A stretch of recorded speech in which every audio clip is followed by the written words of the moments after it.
오늘 주님께서 말씀하시는 그 진리 안에서 바로 알고 또한 함께 마음을 모아 바로 움직이는 귀한 시간 되기를 소망합니다. 하나님께서 우리를 이끄실 줄 믿습니다. 먼저 우리 찬양으로 주님께 나아가겠습니다. 예수가 좋다오. 많은 사람들 참된 진리를 모른 채 우리 함께 찬양하겠습니다.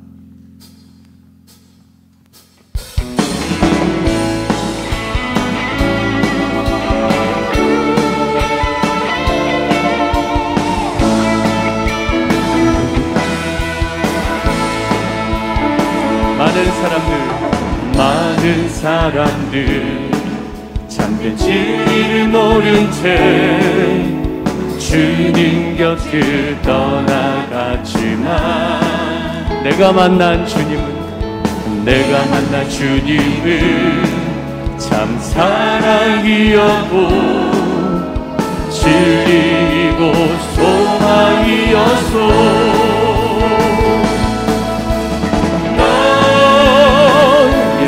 좋다오. 나 예수가 좋다오.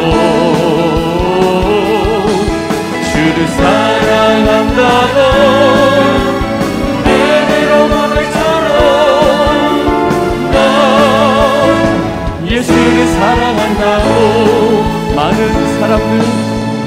많은 사람들 참된 진리를 모른 채 주님 곁을 떠나갔지만 내가 만난 주님은 참 사랑이었고 진리이고 소망이었소.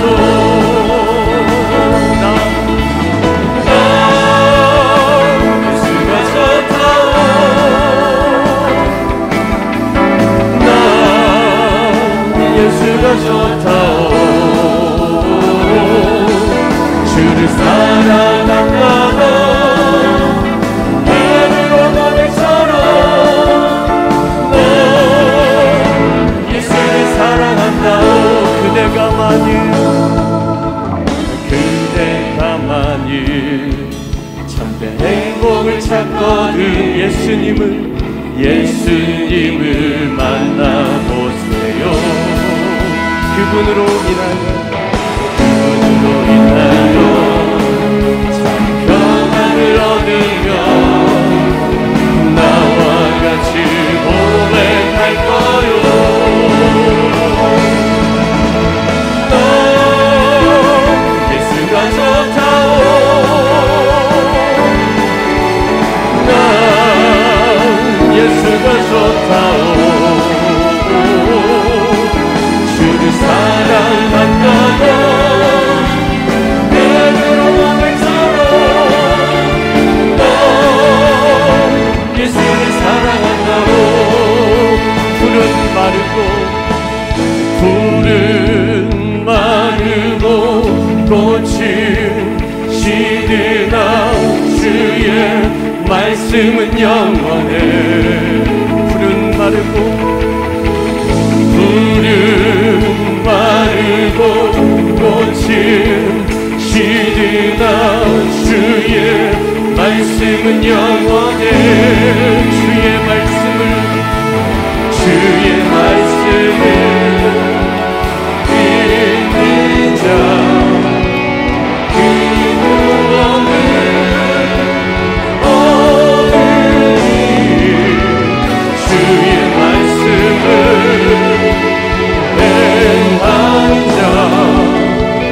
그의 능력을 보게 되리라.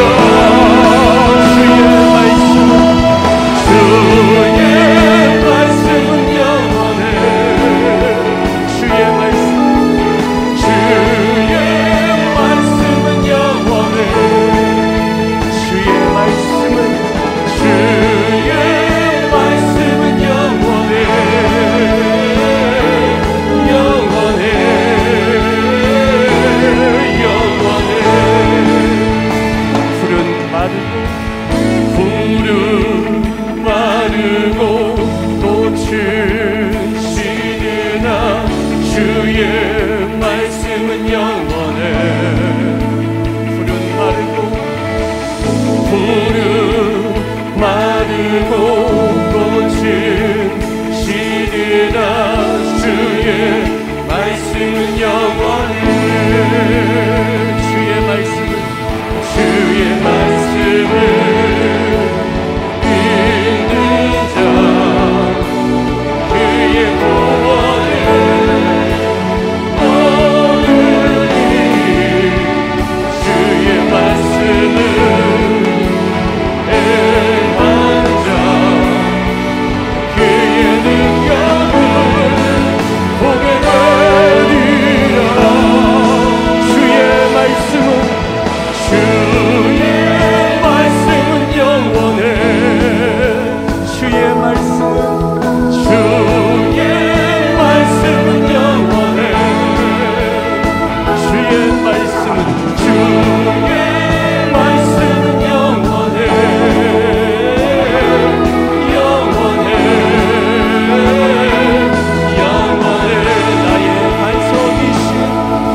나의 반석이신 하나님, 행하신 모든 것 완전하시니 나의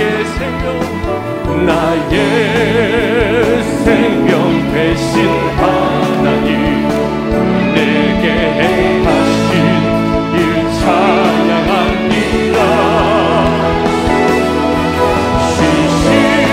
신실하신 하나님, 실수가 없으신 좋으신 나의 주, 신실하신 하나님, 실수가 없으신 좋으신 나의 주, 나의 반석이신 하나님, 나의 반석이신 하나님, 행하신 모든 것 완전하시니 나의 생명 되신 하나님, 내게 행하신 일 찬양합니다. 신실하신 하나님, 신실하신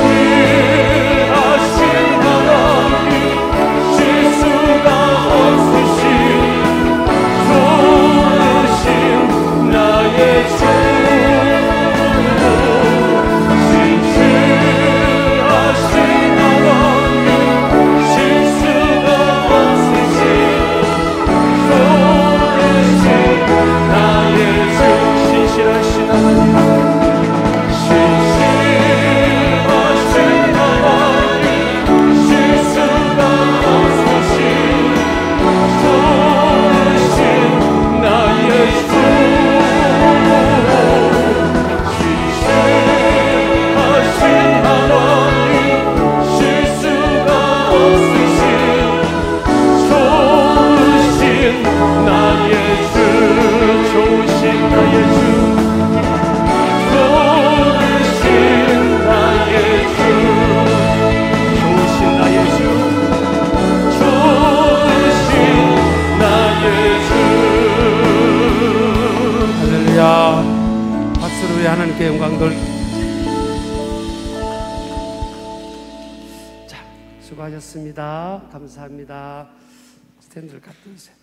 자, 여러분 너무너무 오셔서 감사드리고 바쁜 중에도 이렇게 관심을 갖고 함께 해주셔서 감사합니다. 저희도 현장도 그렇지만 또 관심 있는 분들이 많이 접속해 주셔서 함께 좋은 방향을 공유하고 또 소통하는 그런 시간 되기를 원합니다. 먼저 오늘 이 행사는요, 우리 기독교 성결교회, 또 서울신학대학교, 또 우리 국민일보, 또 CTS 우리 공동 주최로 요즘 핫 이슈가 되는 포괄적 차별금지법에 관한 우리 올바른 방향을 또 설정하고 정립하고 소통하기 위한 그런 시간을 갖기 위해서 이렇게 했습니다. 먼저 우리에게 오늘 귀한 말씀을 전개하실 분은 우리 기독교 대한성결교회 부총회장이신 임서국 목사님이십니다. 오늘 주실 말씀 우리 함께 읽겠습니다. 창세기 1장 1절에서 5절까지 말씀입니다. 제가 한 절 읽고 또 여러분 같이 한 절 읽고 하겠습니다. 우리 저쪽에 있는 분들도 우리 찬양 쪽이 중간으로 오세요. 쪽. 예. 태초에 하나님이 천지를 창조하시니라.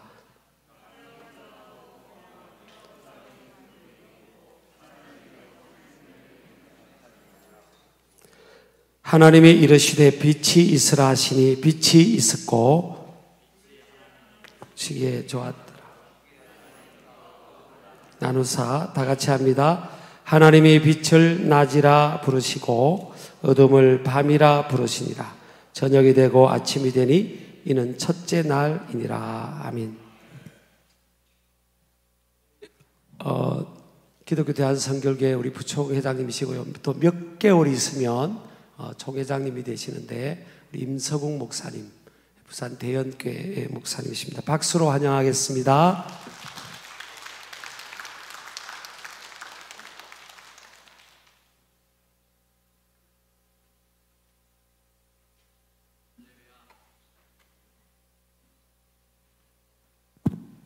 할렐루야. 오늘 꼭 필요하고 의미 있는 이 자리에 직접 오시거나 또 영상으로 참여해 주시는 모든 분들에게 우리 주님이 주시는 크고 놀라운 은혜가 함께 하시기를 먼저 주님의 이름으로 축복합니다. 오늘 본문 말씀 중에 창세기 1장 2절 말씀을 보면 온 세상이 혼돈하고 또 공허하며 짙은 어두움이 드리워져 있다, 이렇게 말씀하고 있습니다.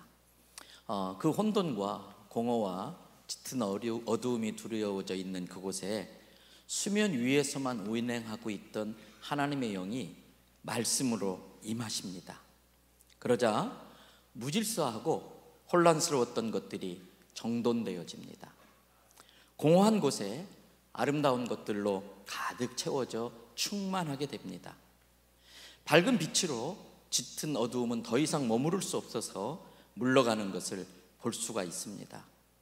성경은 그러한 상태를 하나님이 보시기에 아름다웠다, 창세기 1장 4절에서 그렇게 말씀을 하고 있습니다.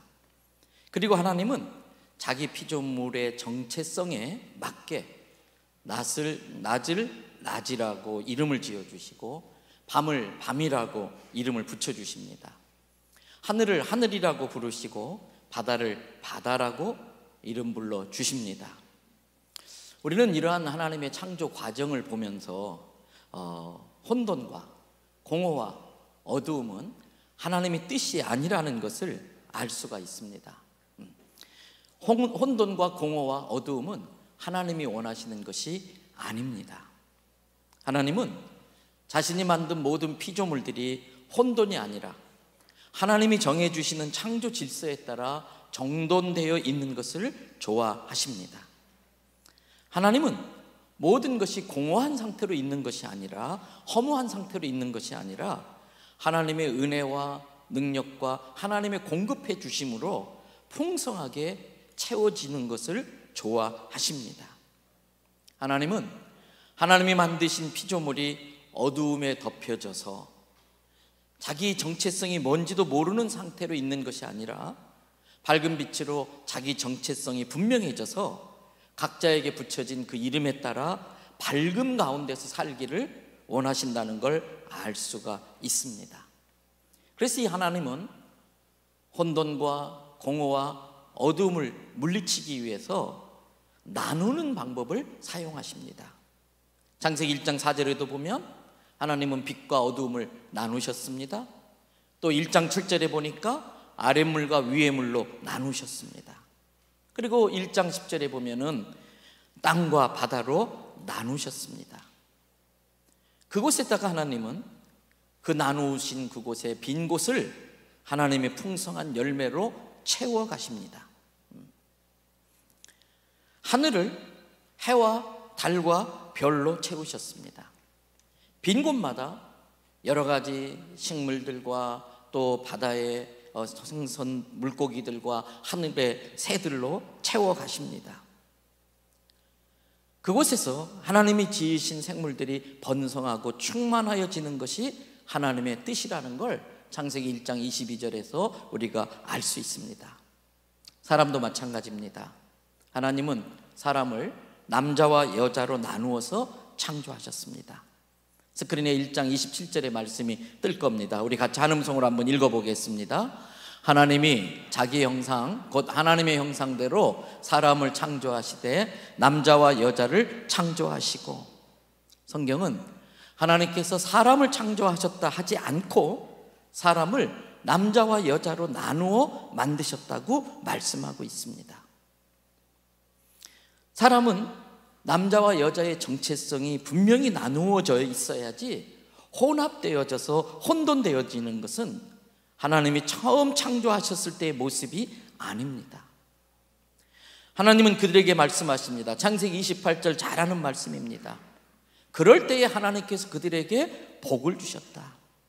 그리고 하나님이 그들에게 명령하시기를 남자와 여자를 통해서 많은 열매를 맺는 생육을 하고 번성하고 땅에 충만하고 땅을 정복하고 바다의 물고기와 하늘의 새와 땅에 움직이는 모든 생물을 다스리라, 이렇게 말씀하셨습니다.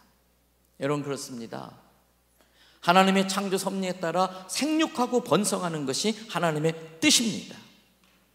이러한 모습을 하나님이 보시기에 좋았다라고 말씀하셨습니다. 그렇게 하나님의 창조 질서를 따라 생육하고 번성하는 것이 진짜 복입니다. 그런데 안타깝게도 오늘날 이런 하나님의 창조 질서를 깨트리려는 사람들이 있습니다. 하나님이 나누어서 정돈해 놓으신 것을, 그 선을 무너뜨리고 온 세상을 다시 혼돈으로 빠뜨리려는 사람들이 있습니다. 여자와 남자의 역할을 무너뜨리고 하나님이 정하신 질서를 파괴하려는 사람들이 있습니다. 여러분, 그러면 안 됩니다. 하나님이 정해놓으신 창조 질서를 거역하는 것은 하나님을 그 마음에서 몰아내는 것과 같습니다. 그러면 큰일 납니다. 이것을 간파했던 사도 바울은 로마서 1장 28절에서 이렇게 말합니다. 또한 그들이 뭐라고 되어 있습니까? 마음에 하나님 두기를 싫어하며. 하나님께서 마음에 하나님 두기를 싫어하는 그 사람들을 그 상실한 마음대로 내버려 두사 합당하지 못한 일을 하게 하셨으니 그랬어요. 사람은 하나님의 영이 그 안에 있는 영적 존재입니다. 그렇기 때문에 사람은 하나님을 마음에 두기 싫어하면 안 되고 하나님을 마음에 모시고 살아야 됩니다. 하나님을 마음에 두기 싫어하면 상실한 마음에 빠지게 됩니다. 그러면 로마서 1장 21절의 표현처럼 하나님을 영화롭게도 하지 아니하고 감사하지도 아니하고 오히려 그 생각이 허망하여져서 공허하여져서 미련한 마음이 어두워지게 된다, 어둠에 사로잡히게 된다라고 말씀하고 있습니다. 하나님이 선을 딱 그어서 정돈해 놓고 번성함으로 충만하게 하셨던 그 세상이 창세기 1장 2절의 표현처럼 도로 혼돈과 공허와 어둠의 상태로 돌아가 버리고 만다는 겁니다. 그렇게 되면 이 사회에 나타나는 현상들이 있습니다. 로마서 1장 29절 30절입니다. 모든 불의, 추악, 탐욕, 악의가 가득해지고요, 시기, 살인, 분쟁, 사기, 악독이 막 차고 넘치고요, 남을 비방하고 험담하는 수근수근하는 것들이 많아지고요, 30절에 서로 막 비방하고 하나님이 미워할 만한 것들을 막 행하고 서로 하나님의 형상으로 지음받은 인간들을 능욕하고 모멸하고 자기가 하나님이라고 이 시대의 선악과라고 할 수 있는 물질을 이용해서 내가 하나님이라고 그러면서 교만해하고 내가 이렇게 잘났다고 자랑하고 악한 일을 도모하고 하나님이 맺어주신 천륜을 깨는 폐륜을 통해서 부모를 거역하는 자고, 이런 현상들이 사회적으로 나타납니다. 뿐만 아닙니다. 남녀 사이에도 나타나는 현상이 로마서 1장 26절 27절에 있습니다. 하나님을 마음에 두기 싫어하고 하나님이 정한 질서를 파괴하기 때문에 하나님께서 그들을 부끄러운 욕심에 내버려 두셨는데, 하나님이 내버려 두니까 이 인간들이 쾌락주의에 빠져요. 쾌락주의 극치는 성적인 타락입니다. 성적인 타락의 극치는 유아성애와 동성애로 갈 수밖에 없습니다. 곧 그들의 여자대로 순리대로 쓸 것을 버리고 영리로 쓰며, 그와 같이 남자들도 순리대로 여자 쓰기를 버리고 서로 향하여, 남자와 남자끼리 서로 향하여 음욕이 불릴 듯하며, 남자가 남자와 더불어 부끄러운 일을 행하여 그들의 그릇 때문에 상당한 보응을 그들 자신이, 그 그릇 때문에 상당한 보응을 그들 자신이 자초했다라고 말하고 있습니다. 여러분, 지금 대한민국에서 이런 일들이 일어나고 있습니다. 지금 대한민국은 문화 마르크스주의적인 성혁명 사상과 젠더 이데올로기로 무장된 일부 세력들이 입법, 사법, 행정, 교육, 언론, 예능 등의 다양한 영역들을 장악해 가고 있습니다. 자신들의 결정이 앞으로 대한민국을 어떤 혼란에 빠뜨릴 것인지 모르는 그 국회의원들이 포괄적 차별 금지라는 미명 아래 국민들을 현혹하고 성 정체성을 무너뜨리려는 법을 제정하려고 하고 있습니다. 포괄적 차별금지법뿐만 아닙니다. 사실상의 차별금지법이나 다름없는 건강가정기본법 개정안, 채용절차법 개정안, 인권위원회법 개정안 등 국민들을 속이기에 좋은 용어들을 총동원해서 하나님의 창조 질서를 깨트리려는 법을 제정하려고 온갖 수단 방법을 동원하고 있습니다. 심지어 이들은 사법부에게 압력을 넣고 사법부를 움직여서 반헌법적인 성전환 허용 판결을 내리고 있습니다. 교육 공무원들을 움직여서 학부모들과 어떤 협의도 거치지 않고 유치원에서 고등학교까지 성인지 교육이라는 미명하에 성전환과 동성애 옹호 교육을 은밀하게 시행해 오고 있습니다. 뿐만 아니라 인권보도 준칙을 빌미로 해서 성전환과 동성애를 반대하는 다수 국민들의 의사는 전혀 보도하지 않고 오히려 성전환과 동성애를 미워하는 보도를 일삼는 등 편파성 언론 보도들이 있습니다. 성도 여러분, 그리고 국민 여러분, 이제 더 이상 대한민국이 혼란과 공허에 빠지도록 놔두면 안 됩니다. 다른 게 죄가 아니라 무관심이 죄입니다. 이제 한국교회 전체가 일어나 교회와 대한민국, 우리 자녀들을 지켜내야 됩니다. 하나님 보시기에 다시 아름다운 세상으로 회복되어져야 합니다. 하나님은 남자와 여자를 나누어 구분하여 창조하셨습니다. 남자와 여자를 통해 자녀라는 열매로 번성하고 충만해지는 것이 하나님의 뜻입니다. 이 일을 위해 오늘 우리는 여기에 모였습니다. 이 일을 하나님이 매우 기뻐하실 것입니다. 그리고 하나님이 도와주실 것입니다. 이제 한국교회가 하나 되어서 이 땅에 하나님의 창조 질서가 바로 세워지도록 우리 하나님께 매달려 기도하십시다. 그리고 모두의 힘을 모아서 아름다운 대한민국, 하나님의 공의가 통치 이념이 되고 하나님의 창조 질서가 적용되어지는 아름다운 대한민국을 우리 후손들에게 물려주는 우리 모두 되기를 주님의 이름으로 축복합니다. 우리 잠깐 기도하겠습니다. 하나님, 이 자리를 통해서 하나님의 지혜와 경륜이 이루어지게 하여 주시옵소서. 우리를 하나님의 창조 질서를 회복하는 일에 도구로서 주시옵소서. 이 일을 하고 있는 우리 모든 주관하시는 분들에게 지혜를 주시고 오늘 포럼을 통해서 하나님의 뜻이 드러나게 하여 주시옵소서. 우리 이러한 내용으로 잠깐 기도하겠습니다.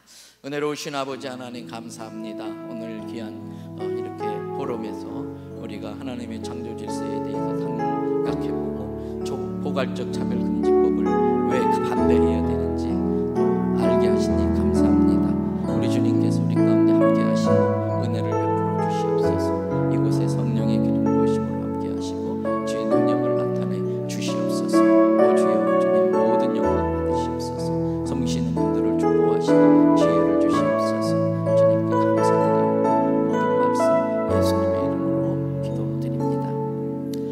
참 좋으신 아버지 하나님, 알지 못해서 또 마귀의 거짓말에 속아서 또 잘못된 매체들의 미혹당해서 이 중요한 일들, 하나님의 창조 질서를 파괴하는 포괄적 차별금지법을 제정하는 것에 무관심하고 있었던 것 회개합니다. 이런 것을 안타깝게 여겨서 오늘 신길교회와 성결교단과 또 여러분들이 힘을 모아 포괄적 차별금지법 반대 포럼을 개최하게 되었습니다. 주님, 이곳에 성령으로 임재하셔서 우리를 지도하시고 이끌어 주시옵소서. 이 일을 위해서 애쓰고 수고하고 있는 모든 분들을 주님께서 격려하여 주시고 감당할 수 있는 지혜와 능력을 축복하여 주시옵소서. 지금은 우리 주 예수 그리스도의 크신 은혜와 아버지 하나님의 무한하신 사랑과 성령님의 감동감화 내주 교통 역사하심이 이 대한민국이 하나님이 보시기에 아름다운 나라로 만들기 위해 이 자리에 직접 오시고 온라인으로 함께 참여하시는 모든 분들 위해, 또 섬기시는 신길교회 위해, 돕는 모든 분들 위해 영원토록 함께 하시기를 축원하옵나이다. 아멘.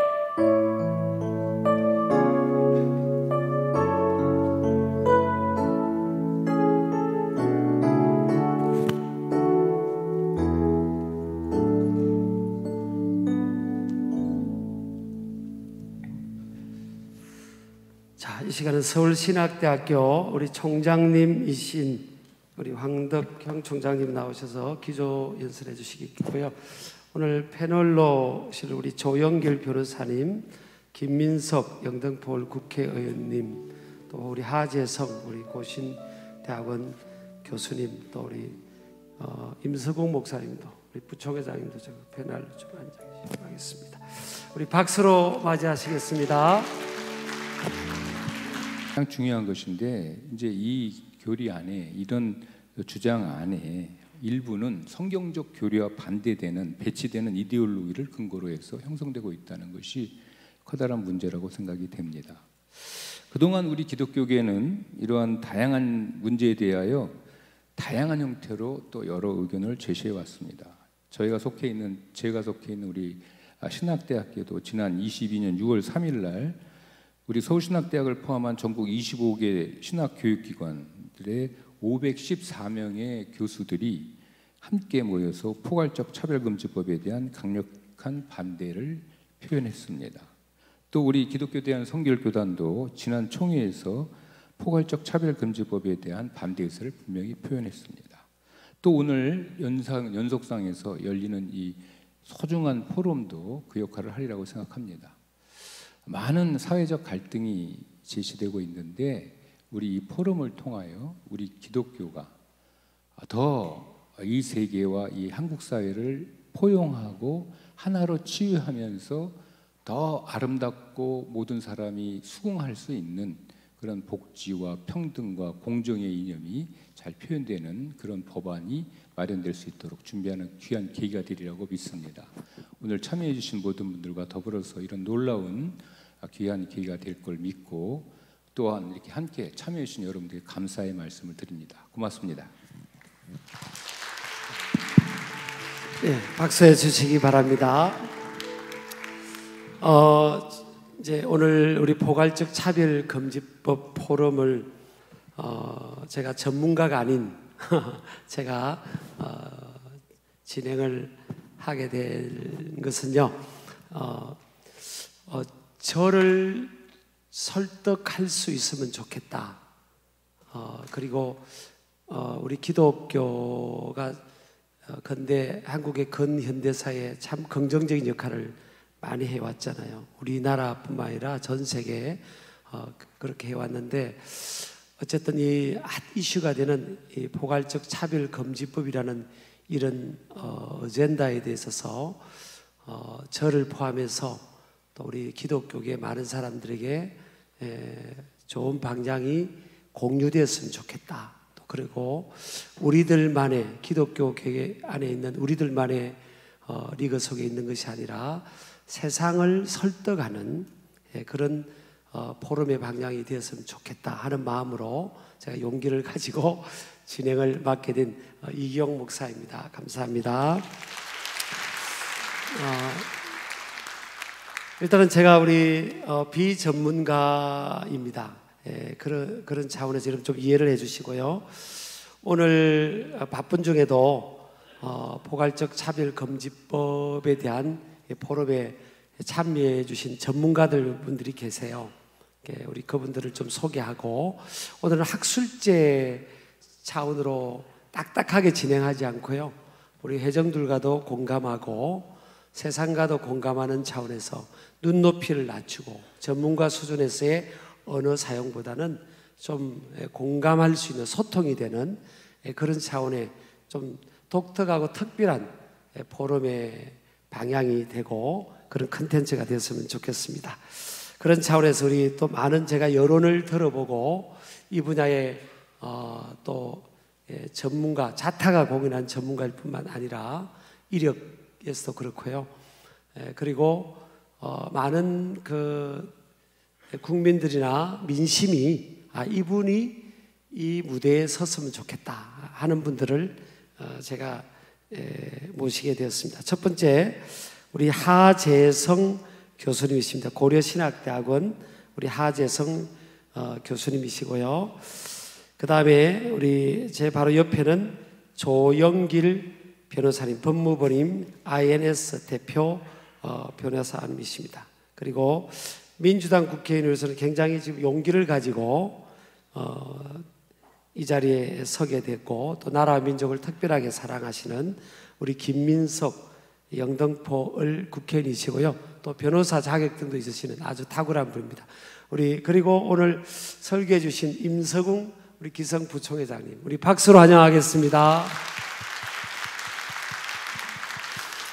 오늘 또 이 분야에 참 전문가이신 김지연 약사님이시면서 또 영남대 교수시고 한국보건가족협회 대표이신 우리 김지연 약사님은 몸이 굉장히 안 좋고 이렇게 많은 공격을 당하면서 심적 또 육체적 몸이 굉장히 지금 안 좋아서 갑자기 아침에 지금 함께 하지를 못하게 되어 양해를 구하게 되었습니다. 여러분들 양해해 주시기를 바랍니다.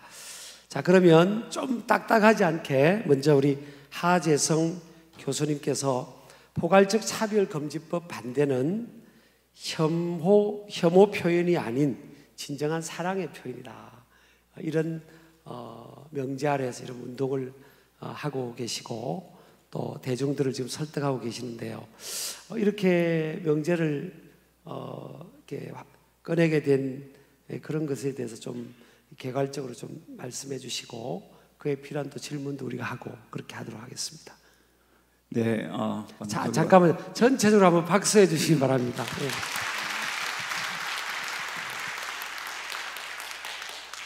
예, 제가 오늘 그 발제문의 제목을 포괄적 차별금지법 반대는 혐오 표현, 헤이트 스피치가 아니라 진정한 사랑의 표현, 러브 스피치이다 이렇게 말씀드린 이유는 우리 인간에게 있어서 이 성이라고 하는 부분은 하나님께서 우리 한 부분으로 또 우리의 정체성으로 이렇게 창조를 하셨는데 그것을 반대로 이야기하면서 개인적으로 굉장히 많은 질병이라든지 이 땅에서 고통, 그래서 HIV와 에이즈라고 하는 병에 걸리게 되면 살아갈 수 있는 평균 연령이 39세라고 하고 그 중에 2% 정도만 이렇게 65세까지 생존할 수 있다고 이렇게 이야기를 하는데 그런 어떤 성적인 욕망이라든지 열망을 정체성으로 인정을 해버리고 또 그것을 법제화해서 보호를 하게 될 경우에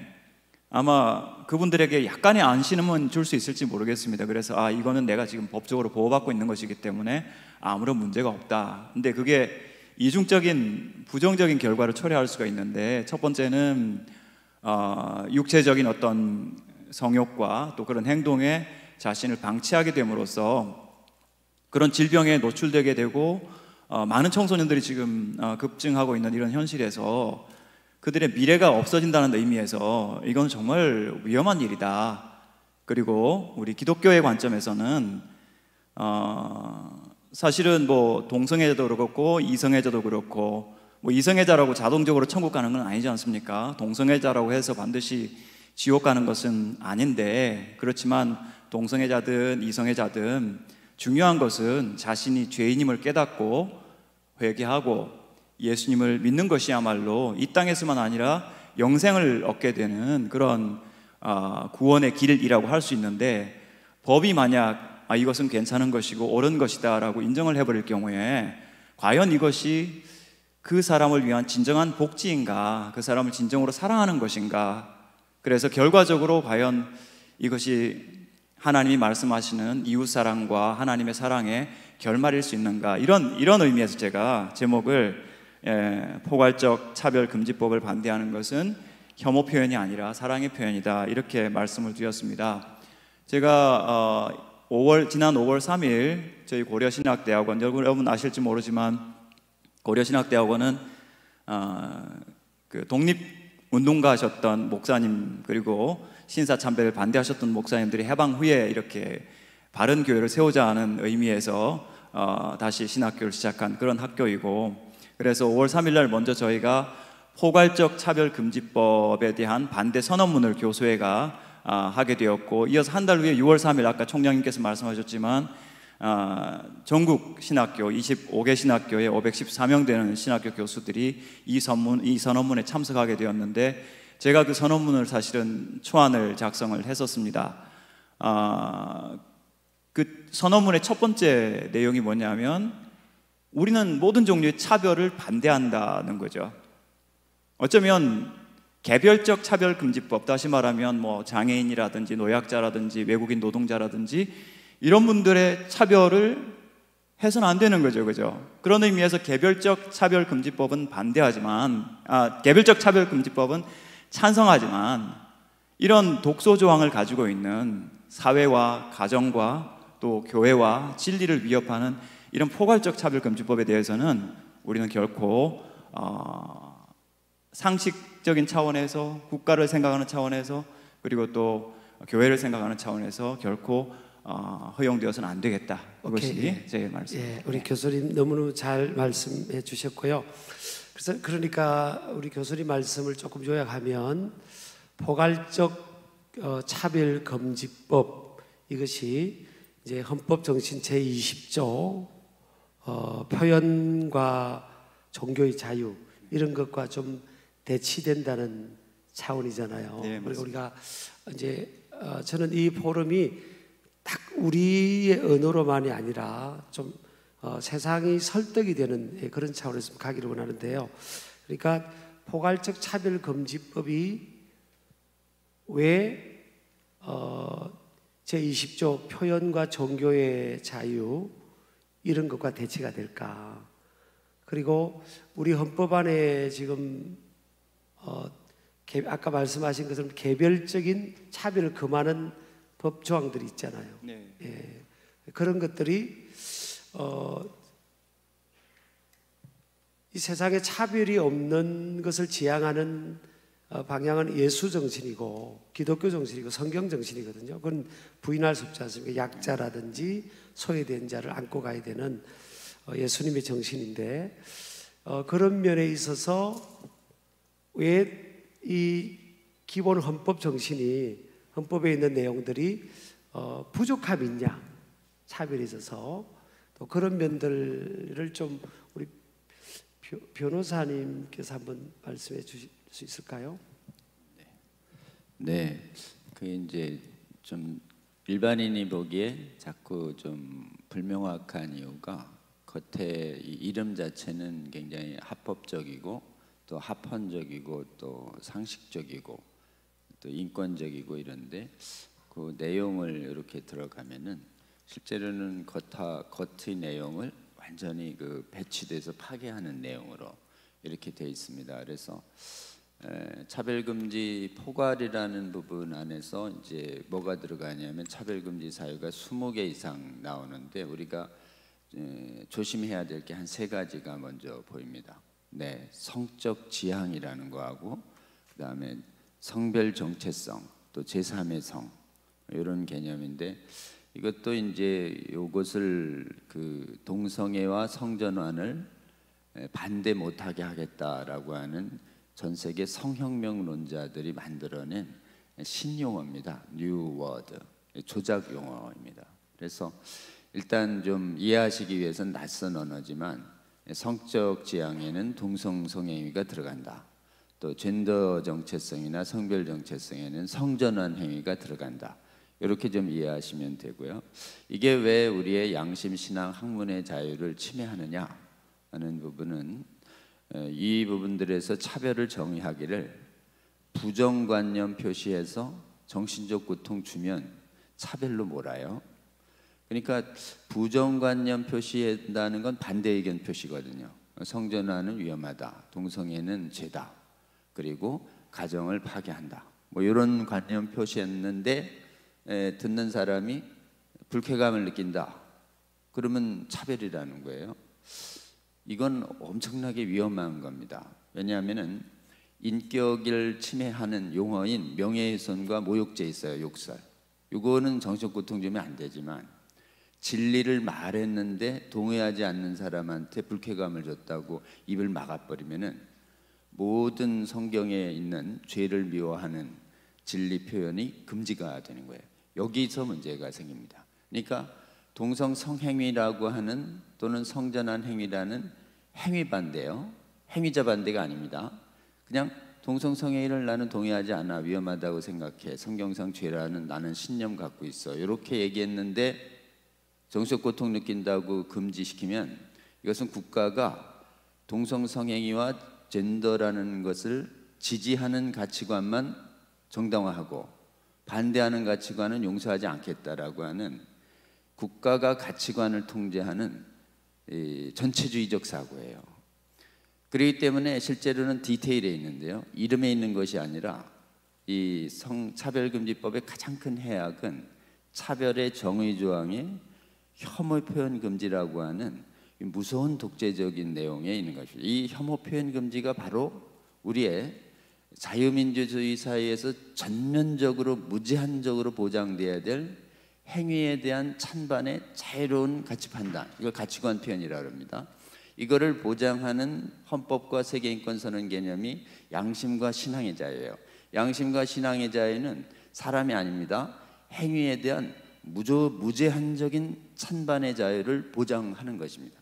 이 무제한적인 찬반의 자유를 아까 얘기한 괴롭힘 금지 조항이라고 하는, 정신적 고통이라고 하는 이 교묘한 언어 조작을 통해서 실제로는 못하도록 만드는, 그래가지고 실제로 이게 궁극적으로 올라가면은 다양성 존중이라고 해서, 다양한 건 다 존중해야 돼, 다양한 건 틀린 게 아니야, 이게 이제 상대성 독재 개념인데요, 그들의 다양성 존중 개념은 절대 우리처럼 성경의 절대적 진리와 절대 구원을 말하는 것을 다양성 절대 존중하지 않습니다.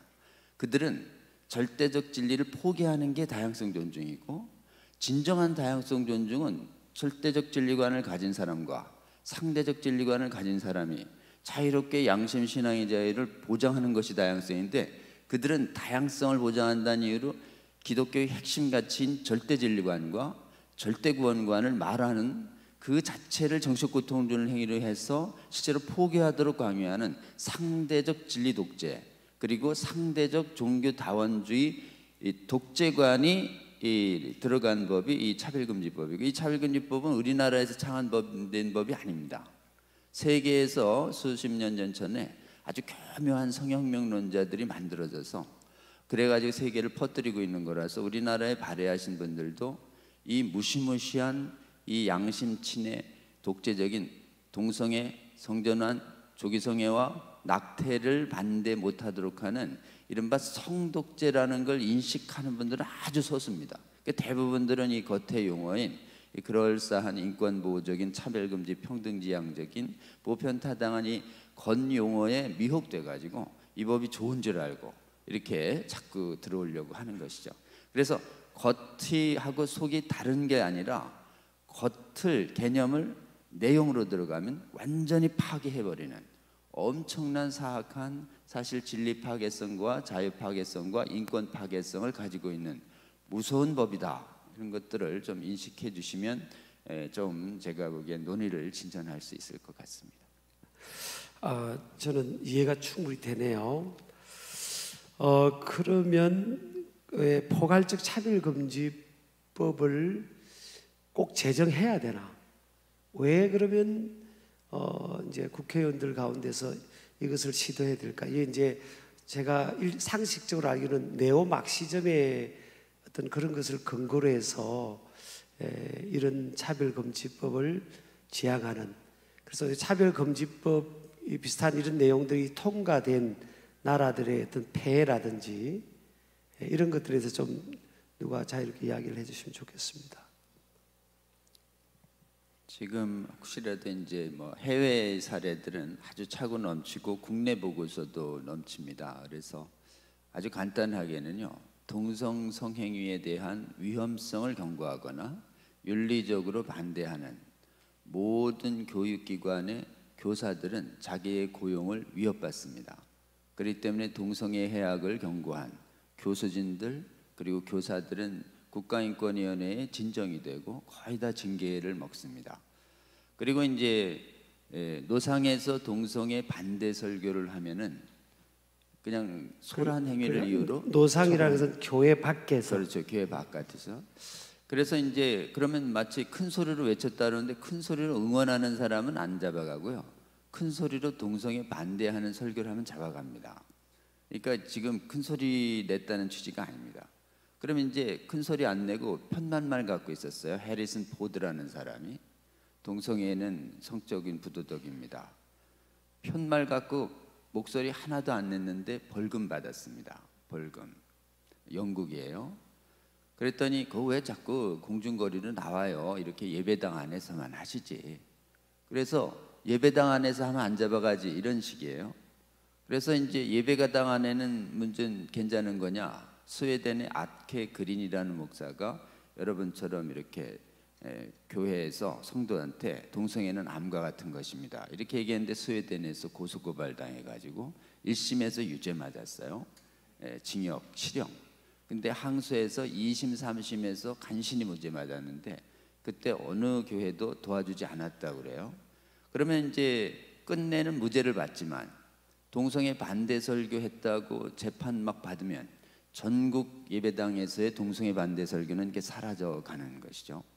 그리고 이제 성전환을 반대하는, 성전환 미성년자들이 학교 가서 한때도 괜찮다는 교육받고 와서 집에서 부모님한테 나 할래 그랬더니 부모님이 반대하잖아요. 부모가 반대했더니 또 인권위 고발해요. 그랬더니 부모의 양육권을 사실은 박탈하거나 제한하는 이런 것이 판례상 지금 발달하고 있는, 그 뭐 폐해와 살해는 한이 없고 일반 비즈니스를 하는 사람들한테 동성애 운동가들이 가서 동성애 그냥 빵 케이크 사가면 되는데 거기다 꼭 글씨를 써달라 그래요. 동성결혼 축하한다고 신실한 크리스찬한테. 그리고 동성결혼식에 쓰일 거라고 케이크를 말해요. 그러면 신념상 못 만들어준다 그러죠. 그러면 그건 다 소송감이 돼서 지금 뭐 몇 년간 지금 엄청난 소송을 해서 간신히 대법원에서 무죄 받아요. 무죄 받았는데도 또 소송을 제기하고 또 소송을 제기하고, 그래서 전국의 빵집 주인들이 전부 크리스찬 빵집 주인들은 동성애 축하 케이크 만들어 올 때 소송을 피하기 위해서 이 자기의 신념과 반하는 글씨를 써야 하는, 말할 수가 없는데 가장 큰 폐해는 교육입니다. 교육에서 유치원부터 시작해서 초등까지 동성애, 성전환, 조기성애와 낙태, 이들이 추구하는 성혁명에 대해서 크리스찬 가치관을 교육하면 전부 차별로 몰리기 때문에 지금 차별금지법이 제정된 국가의 공교육은 전부 기독교 성윤리와 생명윤리와 반하는 교육을 처음부터 받고 있기 때문에 기본적으로 여러분들의 가정 예배에서나 기독교의 주일학교에서 그 성윤리를 이 기독교적 성윤리가 지켜지지 않습니다. 그게 지금 성전환과 동성애자들이 아이들 세대에서 폭증하고 있는 것이에요. 그게 가장 큰 폐해인데 우리나라의 2022년 교육과정 안에 본격적으로 지금 전 정부 시기에 만들어진 집필진 800여 명이 전 교과 과정에 이 성혁명적 내용을 반영하고 있는 용어들을 다 뿌려놨습니다. 교과 과정에. 그러면 앞으로 우리 아이들 교과서들이 전부 동성애, 성전환, 그 다음에 젠더, 낙태 반대 못하고 정당화하는 이 개념을 초등학교부터 시작해서 고등학교까지 계속 배우게 되면 다른 나라의 통계입니다. 성전환자들이 시행된 전후에 비해서 수천 % 폭증합니다. 그러니까 수천 %, 수백 % 이렇게. 그렇기 때문에 실제로는 지금 포괄적 차별금지법은 국회에서 우리 김민석 의원님 같은 기독 의원들과 또 여야를 초월해서 좀 합심으로 좀 막아주셔서 이 포괄적 차별금지법은 발의가 4번 됐는데도 어느 정도 고비가 넘어갔어요. 그런데 교과서는 지금 전 국민이 좀 깨어나서 막아주셔야 되고, 특히 학부모님들이 포괄적 차별금지법이 교과서에 들어오고 있다. 그래서 포괄적 차별금지법 구현안은 2022년 교육과정을 막는 투쟁이 시작되고 있는데 관심 가져주시고 이번 주일에 삼각지에 나오는 큰 집회 좀 나와주시면 좋겠습니다.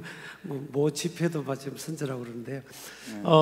우리 오늘 용기를 가지고 우리 김민석 의원께서 우리 민주당 영등포 의원께서 이 자리에 참석해 주시는데요. 저는 뭐 또 타당도 그렇고 우리 민주당에서도 이제 뭐 국회의원 두 분인가 세 분 이렇게 조금 용어는 다르지만 포괄적 차별금지법을 발의를 하셨잖아요. 그래서 이제 아주 균형 잡힌 우리 의원님 입장에서 포괄적 차별금지법 동성애 그러니까 이런 부분이 포함되어 있죠. 성별이라면 여성, 남성 또 다른 성이 있다 이거잖아요. 그리고 성적 지향도 이성 간의 성도 있고 동성 간의 성도 있고 양성애도 있다. 이런 것들. 그리고 나 자신이 생각하는 성 정체성과 다른 사람이 생각하는 성 정체성이 다를 수 있다. 불일치할 수 있다. 이런 내용들을 지향한 것을 담고 있어서 지금 좀 문제가 되는데요.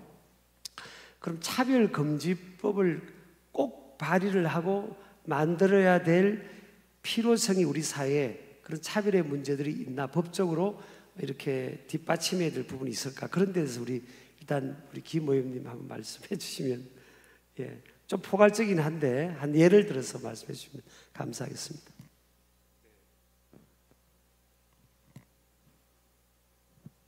먼저 제가 죄송합니다. 이 자리는 뭐 정치적으로 모 당을 어떻게 좀 불리하게 만들거나 그런 게 전혀 아닙니다. 우리가 서로 공감하고 건전한 방향을 찾기 위한 그런 것입니다. 네, 얼마 전에 있던 이태원 참사 때문에 지금 사실 온 국민이 마음도 아프고 또 참 마음도 민감한 시점에 저희가 참 또 묵직한 주제를 이렇게 다루게 된 것 같습니다. 제가 이제 크리스찬이면서 정치인이기 때문에 이제 크리스찬으로서 갖고 있는 기본적인 관점이 있고, 근데 아마 오늘 말씀을 이제 와서 같이 나누자고 하신 이유는 이 차별금지법과 관련된 정치사회적인 전반적인 상황에 대한 조금 설명을 같이 나누고 해드렸으면 어떤가 하는 것 같습니다. 제가 제 결론부터 먼저 말씀드리자면은, 저는 이 포괄적 차별금지법을 논의하는 데 있어서 기본권이 침해를 방지하고 또 종교의 자유가 침해되지 않고, 쉽게 얘기하면 뭐냐면은 조금 전에 우리 목사님 또 교수님 변호사님 쭉 말씀하시면서 종교적 관점에서의 이러이러한 문제가 있다고 말씀하시는 것들을 자유롭게 할 수 있는 것, 그게 사실 종교의 자유 아니겠어요? 그런 것이 어떤 법에 의해서 제약된다면은 그것은 문제가 있는 거겠죠. 그러니까 그런 것이 방지돼야 된다. 거기에 또 하나 더 나아간다면은 저는 개인적으로 어떤 종교적 관점이 아니더라도 시민적 관점에서 성에 대한 완전한 상대주의적인 어떤 그런 관점이 보편화되는 것에 대한 문제제기가 많이 있을 수 있다고 봅니다.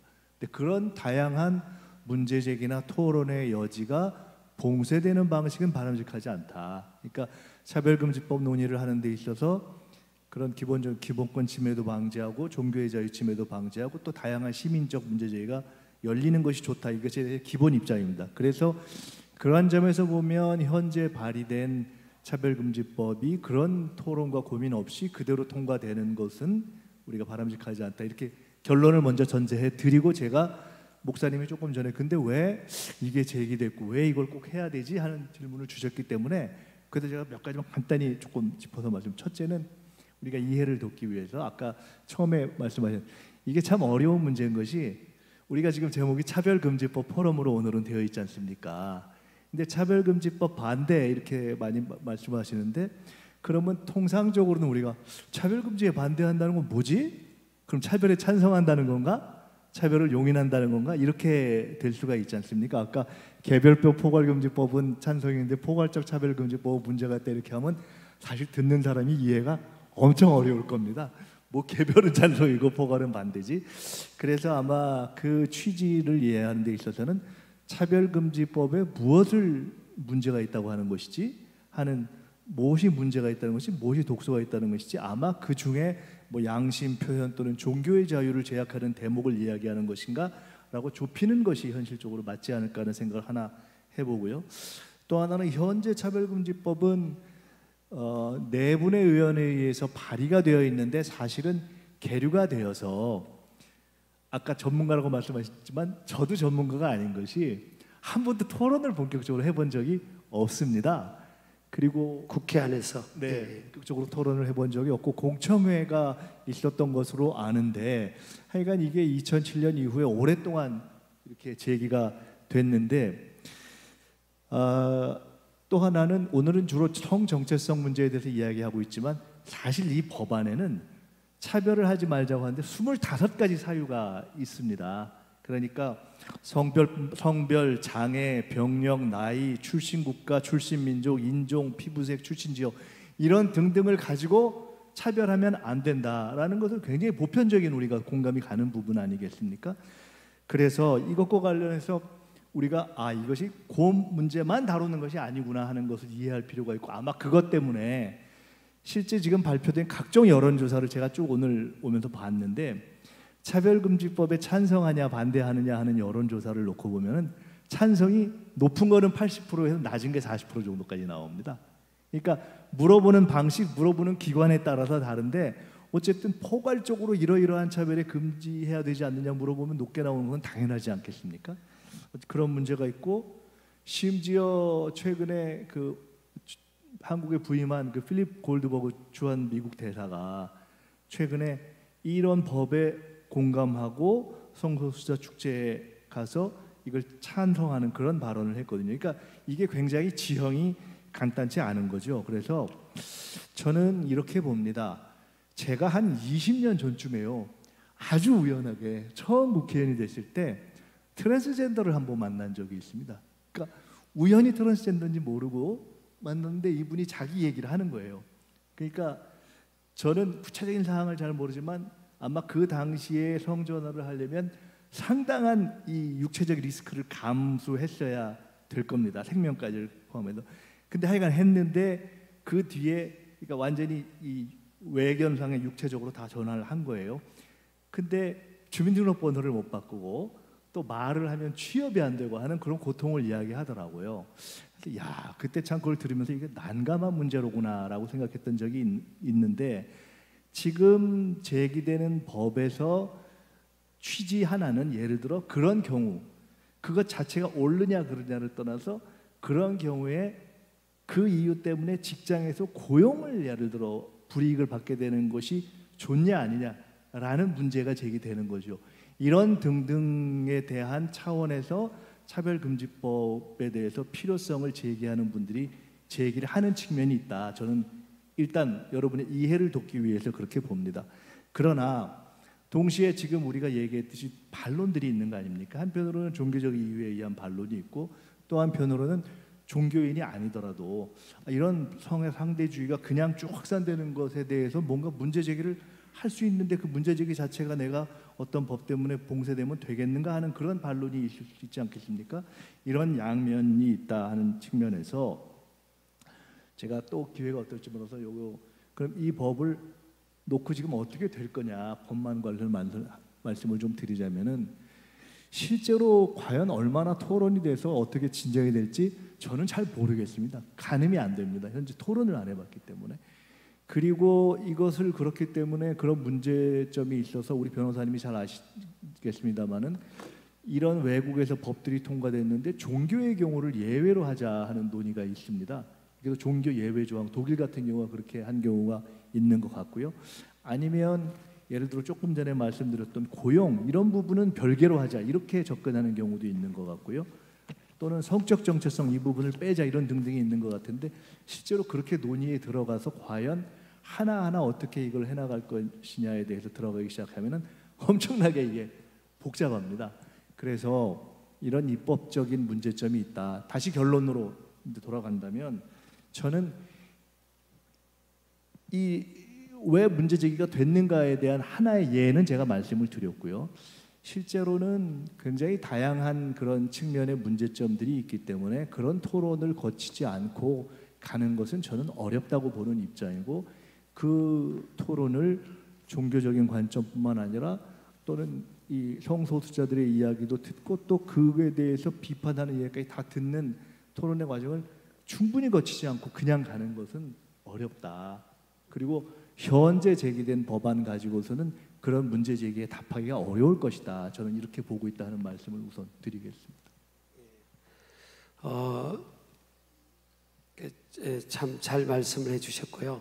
근데 조금 더 덧붙여 주시면요, 덧붙여 주실 걸 제가 요청하면, 제가 예를 들어서 알기로는 뭐 TV라든지 우리 사회가 또 이런 시각도 많이 있습니다. 그러니까 차별에 대한 문제를 찬성하느냐, 차별 금지. 그러면 뭐 기독교인들도 우리 차별 없는 사회를 지향하지 이러면서 다 이제 찬성하는 쪽으로 표현을 하거든요. 근데 이제 디테일하게 이 부분을 가보면 포괄적 차별 금지 이 조항, 또 그 안에 이제 여러 가지 성 정체성 문제, 또 이거로 인해서 우리 아까 변호사님 말씀하신 것처럼 파생되는 것에 대한 걱정이거든요. 아주 자의식이 없는 시기에 형성되는 시기에 있는 유아기들, 그때부터 다양한 성 정체성을 받아들일 때 지금까지 인류가 살아오면서 어떤 일반적 보편적 근간이 있잖아요. 남과 남자와 여자의 결합을 통해 이루어지는 가정, 그걸 통해서 출산 문제. 아까 우리 사회학적으로 저출산은 지금 우리나라가 지금 굉장히 심각한데, 이것이 이제 만약 저 법이 일반화가 되면 그로 인한 오히려 저출산 문제가 더 심각할 부분도 있고요. 근데 지금 동성애를 커밍아웃한 분도 우리 그 언론 같은데 이제 예능 프로그램이다 이런데 그냥 나오시거든요. 나오시고 또 많은 시청자들이 그냥 그것을 인정하면서 그분의 정체성을 개별적으로 인정하면서 우리가 받아들이고 그 프로그램도 보기도 하고, 그런단 말이에요. 그러면 굳이 우리 사회에 아까 말씀드린 것처럼 뭐 인종 문제라든지 여러 가지 또 개별적 차별 금지가 굉장히 지금 많이 일반화되어 있나요? 그래서 꼭 그 차별 금지법을 만들어서 통과해야 되는가? 아니면 개별적으로 법조항이 차별 금지하는 그런 면에 있어서 지지해주고 지탱해주는 그런 차원이 있는지에 대해서 좀 살펴보고, 우리 부총회장님이 제 질문을 덧붙여서 그렇게 해주셔서 전문가들이 좀 말씀해 주시면 좋겠습니다. 저야말로 뭐 정말 비전문가 입장에서 그냥 말씀드리고 싶은데, 이 차별금지법을 반대하는 것을 이해 못하는 것 중에 하나가 그런 분들도 하나님의 자녀다, 또 하나님 사랑하시지 않느냐, 맞는 말이죠. 그런데 왜 기독교인들은 사랑하지 않느냐, 그것에 대한 오해가 있다고 봅니다. 그래서 기독교인들은 사랑하지 않는 것이 아니라 우리도 그들을 사랑하는데 사랑하는 방법이 잘못됐다는 걸 지적하는 겁니다. 바른 방법으로 그들을 돕고 사랑해야 된다고 하는 걸 이야기하는 겁니다. 예를 들어서 뭐 환경 오염도 심하다 보니까 요새는 뭐 돌연변이나 이런 유전적 뭐 이런 문제들로 인해서 특수한 사례들이 있지요. 그런데 그 특수한 사례들을 보편적인 법으로 제정해서 도운다고 할 때에 그보다 훨씬 다수인 보편적 사람들이 겪게 되는 불편과 많은 불이익들이 있지 않습니까? 그렇다면 정말 개별적으로 그 특수한 사례들을 도울 수 있는 방법들을 찾아서 돕고 그런 방식으로 사랑해야지, 전 국민에게 적용되는 이러한 법으로 적용하는 것 자체가 잘못됐다는 걸 반대하는 거예요. 사랑하는 방법이 잘못됐다는 거. 그 다음에 이제 우리 김민석 의원님께서 실은 뭐 포럼도 많이 안 해봐서 이 상황을 잘 모를 것이고 디테일하게 들어가면은 이 많은 어려움들이 걸리기 때문에 잘 통과되지는 않을 거다, 그런 취지의 발언이긴 한데, 지금 10몇 년 동안 이것을 통과시키려고 하는 사람들이 써왔던 전략 중에 하나는 두리뭉실 모르게 후다닥 해치우려고 하는 경향들도 있었습니다. 그래서 아까 말씀드렸던 공청회도 했지요. 근데 그 공청회를 주도했던 사람들은 이걸 통과시키려고 하는 사람들이었기 때문에 우리 공청회까지 했다, 절차 지켰다, 이걸 정당화시키고 싶은 방법들이라서 오히려 이분들은 우리 국회의원들이 이런 것에 대해서 그냥 무지하고 무관심하길 원하는 거예요. 그래서 내용은 모르고 그냥 다수의 민원인 것처럼 해서 그냥 통과시키게 하려고 하는 그런 것들이 있기 때문에 그런 걸 정확히 간파해야 되지 않을까 하는 생각을 합니다. 우리 변호사님 네. 차별금지법 이게 포괄적인 것이 필요한지, 또 하나는 개별적으로 우리 법이 차별을 금지하는 것을 지탱해주고 있는 건지 그걸 좀 말씀해 주시기 바랍니다. 개별이든 포괄이든 정확하게 부작용 없이 잘 만들면 차별금지법은 좋은 법입니다. 그리고 또 차별금지라는 본래 용어는 복음적인 용어이고 또 인권적인 용어고 헌법적인 용어입니다. 근데 문제는 우리가 사용하는 이런 합의된 용어가 아닙니다. 그들이 사용하는 용어 속에는 자신들이 그 안에 굉장히 무서운 이 자유침해적인 내용이 들어갈 수 있는 그 확장적 개념을 이렇게 독소처럼 이렇게 넣어놓습니다. 그렇기 때문에 같은 용어를 쓴다고 생각하시면 속습니다. 그러니까 그 디테일을 자꾸 봐야 돼요. 그래서 지금 얘기처럼 차별금지법은 23가지의 정당한 사유들을 끌고 들어옵니다. 포괄적 차별금지법은. 그래서 근데 이제 전 세계의 차별금지법의 원형이 되는 문건이 있습니다. 전 세계에 차별금지법 만들으라는 소수의 운동가들이 만든 문건이 있는데 그게 국제차별금지법 문건인데 이름이 뭐냐면 성적 지향 및 젠더 정체성 관련 국제인권법 원칙입니다. 그러니까 거기선 딱 2개만 차별금지 사유에 주목합니다. 성적 지향과 젠더 정체성. 나머지는 다 들러리예요. 그러니까 이제 들러리를 세운 20개의 많은 사람들은 여러 가지도 다루는데 왜 요것만 문제 삼냐 이러는데 저들의 전략이 그 2가지를 넣기 위해서 정당한 걸 끌고 들어오고 이 정당한 것들에는 이미 개별적 차별금지법들이 다 있습니다. 장애차별금지법, 뭐 여러 가지 남녀차별금지법 이런 게 있기 때문에. 근데 딱 하나 없는 개별차별금지법이 있어요. 성적 지향 차별금지법, 젠더 정체성 차별금지법 들어보셨어요? 없어요. 얘들은 항상 정당한 거에 섞여서 들어오려고 합니다. 그러면서 문제 삼으면 우리만이 아니고요. 정당한 것도 보세요. 이래서 주목을 좀 흐리려고 하는 부분이 있고요. 토론은 방송이든 국회든 여러 번 있었습니다. KBS 토론도 몇 년 전에 있었고, 근데 토론하면서 할수록 독재성이 드러나는 거예요. 그러니까 자꾸 토론을 안 하려고 합니다. 저쪽이. 그 민주당 안에도 김혜재 의원이 토론해서 우리들 나갔거든요. 토론하면 거의 완사이드로 반대론자들이 논리가 셉니다. 왜냐하면 여기가 처음이 아니에요. 20-30년간 해외 독재 사례가 차고 넘칩니다. 논문이. 그러니까 근거를 가지고 막 자유침해성을 얘기하면 할 말이 없어지니까 자꾸 토론을 안 하고 어떻게 하느냐. 자기들이 임의 편성한 그 다큐나 문제나 드라마를 자꾸 만들어내서 국민들이 모르게 합니다. 그래서 국민들에게 여론조사를 해봅니다. 차별금지법에 이런 젠더 정체성 동성애 정당화 및 반대금지 내용이 있는데 괜찮아요? 그래서 지금 육체적으로 하체가 남자인 애가 딸인 여러분들의 화장실이나 목욕탕 들어가도 됩니까? 그러면 뭐 다 손사래를 치죠. 그 못 막습니다. 차별금지법 제정되면. 근데 문제는 여론조사에 보면 알고 물으면 압도적 반대인데 국민의 25%만 좀 안다고 하고 75%는 여전히 모릅니다. 저는 우리 의원님 말씀하신 것처럼 충분한 토론을 통해서 차별금지법의 이 자유침해성과 무서운 혼란성이 만천하에 드러나야 된다 이렇게 생각합니다. 저희들은 뭐 적극적으로 토론 찬성이에요. 그리고 그 다음에 이제 취업보호라든지 이런 건 이미 노동법적으로 충분히 보장됩니다. 근데 차별금지법에 들어오는 성적 지향과 젠더 정치 차별금지는 지금 자기가 밝힌 후에 채용을 안 한다든지 급여가 정상보다 안 오른다든지 불이익을 준다라고 하면 해고한다든지 하면 정당 사유를 사용자가 입증하도록 돼 있기 때문에 사실은 커밍아웃만 하면 초특급 우대 조치를 강요하게 됩니다. 지금 현재 법으로도? 지금 현재는 우리나라 노동법상으로는 동성애와 성전환을 밝혔다는 이유로 해고 불가합니다. 그것은 해고의 정당 사유를 구성하지 않아요. 다만 해고할 수 있는 데가 있어요. 동성애와 성전환을 신념적으로 가치관을 공유하지 않은 우리 같은 교회 같은 조직은 기본적으로 신조에 동의하는 사람만 채용할 수 있기 때문에 신조에 어긋나는 행위를 한 사람들은 우리 신앙과 양심 자유를 이용을 해서 우린 치리하고 내보낼 수 있습니다. 그러나 이 법이 도입되면 일체 치리가 불가능합니다.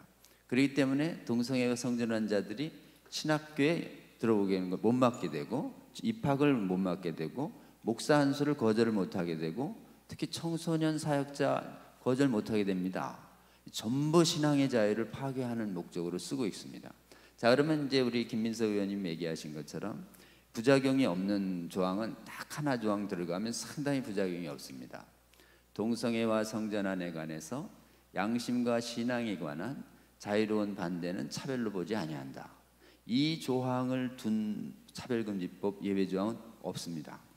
그냥 독일에 뭐 핵심 교리에 해당되지 않는 것으로서 직업에 뭐 이렇게 저렇게 해가지고 삐져나갈 수 있는 조항 하나 있지만 독일에 있는 예외조항은 거의 신앙과 양심의 자유를 보호하지 못합니다. 그래서 제가 발의했던 이상민 의원이 저희도 연수원 동기구에서 전화 와서 뭐 넣으면 되냐 그래서 요거 넣으면 됩니다. 양심과 신앙에 기한 동성애 성전환의 반대 의견의 표시는 차별로 보지 아니한다. 못 넣는다는 거 알잖아. 못 넣어요. 못 넣습니다. 그들은. 왜냐하면 그게 가장 핵심이기 때문에 그렇습니다. 그리고 또 하나는 실제로는 모호하고 확장적인 용어를 계속 쓰기 때문에 차별금지법의 핵심은 손해배상 조항이 있어요. 손해배상 조항, 행정벌 조항, 그때 형사처벌에 있는데 손해배상에 있습니다. 1인당 반복해서 정신적 고통 주면 최소한 500이에요. 그러면 동성애와 성전환에 대해서 반대 설교하셔서 이렇게 방송으로 막 송출해 나가잖아요. 그러면 운동가들이 전부 저 방송 시청한 다음에 정신적 고통 낸 사람은 다 위임장 보내주면 1인당 500만 원씩 받아들일게요. 이 소송이 이제 제기됩니다. 소송 제기되면 100명이면 5억, 1000명이면 50억, 10,000명이면 500억, 10만 명 5천억이에요. 얼마든지 그런 소송이 제기되면 대한민국의 교회는 전부 동성애 성전환 반대 설교가 싹 사라질 것이고 소신껏 하는 교회들은 다 파산되는 것이죠. 그리고 이런 운동가들이 이런 집단 소송과 기획 소송을 수없이 제기했다는 건 세계의 LGBT 운동사가 아주 입증하고 있습니다. 그래서 문제는 뭐냐면 대부분의 국가들은 이 법의 겉모습과 용어에 이 선하신 동기, 차별 없고 평등이 좀 보장되는, 인권이 보장되는 이런 선선한 동기로 지지한 분들이 탁 통과되고 나서 실제로는 복음적이고 양심적인 사람들을 불평등하게 하고 양심의 자유를 억압하고 인권을 침해하는 대대적인 역차별이 나타나고 있는데도 지금 속수무책입니다. 왜 그러냐? 이 법은 일단 제정되면 이런 포럼 자체가 금지됩니다. 이런 포럼 자체에서 제가 동성애와 성전환에 대해서 조금적으로 부정관념 표시했잖아요. 집단소송 대상이 되기 때문에 이 법이 제정된 나라일수록 이 법을 반대하는 학술과 강연들과 집회들은 완전히 사라지게 되는 그런 성전환 성독재 사회가 되기 때문에 우리는 해외의 사례를 갖고 있습니다. 그리고 국내 보고서도 독재를 담은 보고서들이 아주 충만해요. 그러니까 동일한 언어를 쓴다고 동일한 개념이 아니고 실제로는 동일한 겉의 언어 속에 그들이 조작한 이 언어를 넣으면 실제로 우리가 의도한 인권, 평등, 차별금지가 다 깨진다라고 하는 아주 무서운 법이다. 이 무서운 용어 조작으로 만들어진 이 혁명이 전 세계에 일어나고 있다. 이걸 보고 한국은 철저히 깨어나서 막는 국가가 됐으면 좋겠습니다. 우리 좋은 말씀해 주셔서 감사합니다. 우리 하 교수님께 말씀드린데요. 동성 결혼을 이제 2015년 미국 연방법을 통해서 통과돼서 미국은 2015년부터죠. 동성 결혼을 허용했잖아요. 그로 인해서 일상의 학부모 기본 인권이라든지 또 여러 가지 학생들이나 사람들의 공정성 문제 이런 것이 근본적으로 흔들리고 있다고 하는데 네. 그런 것에 대해서 좀 설레라든지 이야기해 주시면 감사하겠습니다. 네, 우선 아까 김 의원께서 말씀하신 것 중에서 지금 현재 차별금지법안은 조금 이렇게 토론이 더 필요하고 고민을 해야 된다는 그런 면에서 저는 좀 소망을 가지고 싶습니다. 그리고 진지한 토론을 통해서 정말 또 다른 차별, 역차별이 생기지 않는 그런 방향으로 법 제정이 이루어지기를 우리는 또 기도하고 같이 응원을 해야 될 것 같습니다. 다만 아까 이제 포괄적 차별금지법과 개별적 차별금지 말씀하셨는데 조 변호사님께서도 말씀을 하셨지만은 특히 이것이 직접적으로 이제 신학교와 관련되는 이유는 뭐냐면 현재 포괄적 차별금지법 31조, 32조에 보면은 학교장이 학생을 이렇게 선발하게 될 때 어떤 차별도 있어서는 안 된다. 이제 그렇게 되면 저희 가장 보수적인 고신 같은 경우도 동성애자 혹은 성전환자가 와서 내가 이 학교에 입학해서 공부를 해야겠습니다, 목회자가 되겠습니다 하면 저희는 안 받을 수가 없게 되는 거죠. 실제로 2년 전, 3년 전 미국 플러신 학교, 캘리포니아에 있는 플러신 학교에서 두 학생에 의해서 이 학교가 200만 불의 소송에 걸리게 되었습니다. 물론 결론은 잘 끝났지만은 이런 불필요한 어떤 시간의 낭비, 재정의 낭비, 그동안의 행정의 낭비, 많은 낭비들이 예상이 되고 신학교가 정말 바람직하게 여기는 그런 교단의 리더, 또 교회의 리더, 그런 사람을 세우는데 심각한 장애를 예상할 수 있는 그런 법률이기 때문에 저희는 모든 신학교들 또 많은 교수님들이 합쳐서 이 일에 반대하게 되었던 것 같습니다. 방금 목사님께서 질문하신 것은 이제 2015년 미국에서 이런 어마어마한 거대한 변혁이 있고 나서 여러 가지 이제 사례들에 대해서 이렇게 말씀을 드리려고 하는데, 우선 최근 그 미국 뉴스를 보면 재미있지만 재미있지 않은 것이 미국 공군 사관학교, 콜로라도에 있는 공군 사관학교에서 강사가 이렇게 강의한 하나가 한 페이지가 이렇게 유출이 됐는데, 거기 보면 다른 사람에게 상처 주지 않기 위해서 엄마, 아빠라는 표현을 지양해라, 쓰지 말아라.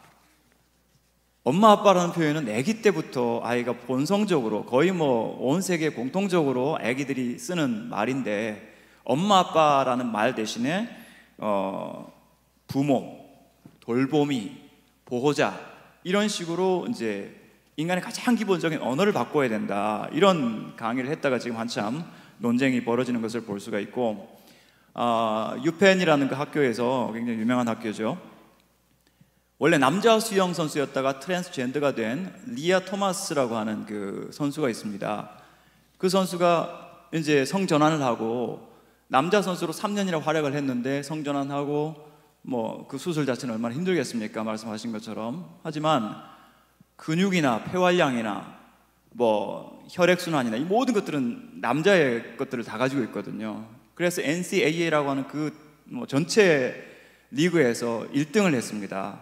그러니까 그 지금까지 한 30년 수영 심판을 했던 분이 바로 사표를 냈죠. 왜냐하면 수영이라고 하는 것은 몸과 몸이 겨루는 건데, 성 정체성을 가지고 겨루면 사실은 이 스포츠라고 하는 공정한 세계를 다 파괴하는 것이다, 그렇게 하면서 자기의 의견을 피력하기도 했었습니다.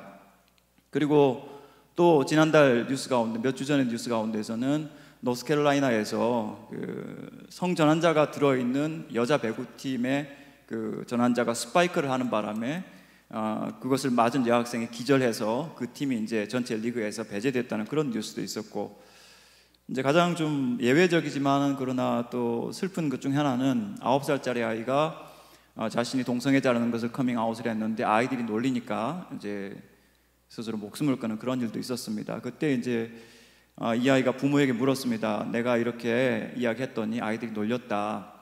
그때 부모님이 했던 말이, 그거는 네가 결정하는 거야. 사실은 저는 이제 상담자로서 한 사람의 성정체성, 특별히 한 자녀의 성정체성에 대해서는 정말 깊은 고민이 있어야 되고, 제가 직접 상담도 해봤지만은 이 청소년기가 되면 모든 것이 다 이렇게 다 혼란스럽고 격동의 시기를 맞이하게 되는데, 그런 어려움을 맞이하면서 이 아이들에게 정말 어른이 필요하고 사랑하는 부모가 필요하고, 그래서 함께 이 여정을 같이 해주면, 따뜻하게 같이 해주면 1년, 2년이 지나지 않아서 자기 몸과 동일한 정체성으로 돌아오는 경우가 대부분입니다. 물론 이제 의원님 말씀하신 그런 동성애 때문에, 트랜스젠더 때문에 고민하고 고통하는 분들한테는 우리가 또 사랑의 또 다른 방법이 있을 거라고 생각을 합니다. 하지만 차별금지법 혹은 학생 인권조례, 저는 좀 법학자는 아니지만 정말 의문스러운 것이 헌법은 멀쩡하게 양성평등을 이야기하고 있는데 많은 법률과 교육과 조례들이 헌법과 반대되어서 이렇게 제정되는 이 상황, 헌법을 그냥 뭐 아무렇게나 고칠 수 있다고 생각하는지는 모르지만 과연 그것이 이 법의 생태계에서 옳은 일일까 하는 그런 질문이 비전문가로서 하게 되고, 그렇지만 인권 중에서 가장 기본적인 인권이라고 할 수 있는 부모 자녀의 인권, 그 인권을 배제시키고 아이들의 성장에 있어서 가능한 한 어른들의 간섭 혹은 부모님의 케어와 돌봄과 사랑을 다 배제시키고 아이들이 스스로 하도록 이렇게 하는 것은 정말 위험한 양육이라고 저는 생각을 합니다. 그렇죠. 캐나다는 제가 이제 상식적으로 알기로는 19세가 되기 전까지는 내가 남자다 여자다 이걸 기록을 안 하게 돼 있잖아요. 그러니까 미국도 지금 호텔이나 뭐 공공기관 가면 남자 화장실이 있고 여자 화장실이 있고 또 젠더 화장실이 있더라고요. 그래서 아까 젠더 화장실에서 이렇게 성적 일탈이나 이런 일도 많이 일어난다고 그렇게 하는데 어쨌든 이제 좀 좁히면 이제 동성애 이런 차원으로 우리가 좀 이렇게 주제를 방향을 가야 될 것 같습니다. 우리 김 의원님 또 굉장히 저는 하나님이 축복하시리라 믿어요. 새벽기도 잘 나오세요. 예, 새벽기도 잘 나오고 이제 목회자와 소통이 되는 의원이신데요. 그래서 저는 참 이런 역할이 참 필요하다 그렇게 생각하는데 좀 더 이렇게 수동적으로 하지 마시고 리더십을 발휘해서 이런 저는 그렇게 생각합니다. 기독교인 개신교인들이 한 900만 명, 또 천주교인들이 한 4,500만 명. 그렇게만 해도 우리나라 인구의 약 3분의 1이 되거든요. 이 3분의 1이 되는 이런 분들이 대부분 막 고통스러워 하잖아요. 이 동성애 문제.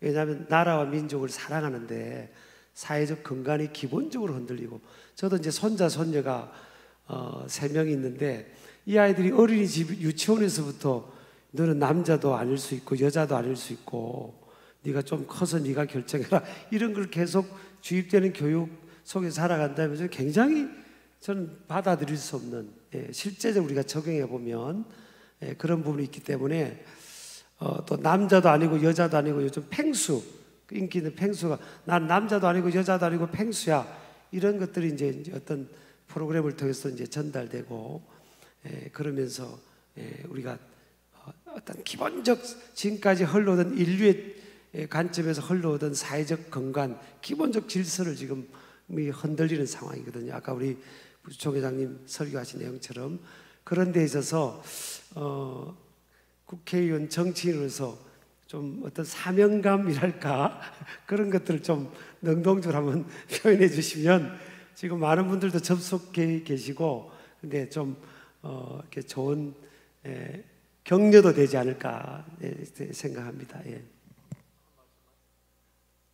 한 말씀만 드리면은 우리 조 변호사님 같은 경우에 이제 이 관련 토론을 많이 하셨잖아요. 연구도 많이 하셨고. 근데 제가 이거를 생각을 아까 말씀드렸듯이 국회에서 이제 법 논의 자체가 진행되지 않기 때문에 생각을 좀 해봤는데, 그러면 제가 분명히 처음에 전제했듯이 저는 예를 들어 종교적 관점에서의 문제 제기, 또 그것이 아니더라도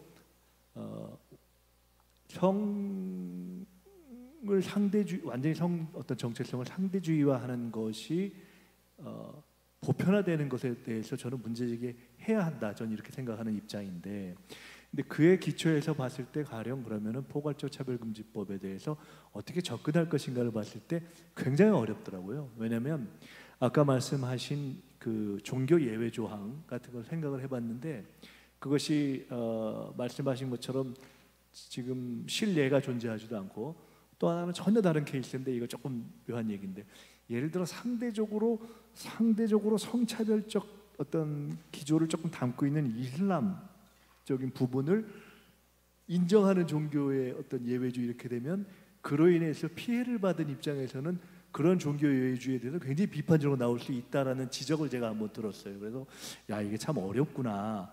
그리고 아까 말씀하신 예를 들어 신학교에서의 교육 이런 부분은 반드시 보장돼야 되는 부분인데, 그러면 어떤 부분에서는 차별 금지가 안 돼야 됐다는 것 중에서 교육을 뺄 거냐라는, 하여간 실제로 이거를 어떻게 포괄적 차별금지법 논의가 진행되는 데 있어서 수정을 해갈 것인가라고 접근을 하면은 입법 기술이라는 측면에서 본다면은 굉장히 어렵겠다는 생각이 사실은 저는 들었습니다. 그래서 현재로서 가능한 것은, 저는 아까 이게 수동적인 거 말씀하셨는데, 현재로서 가능한 것은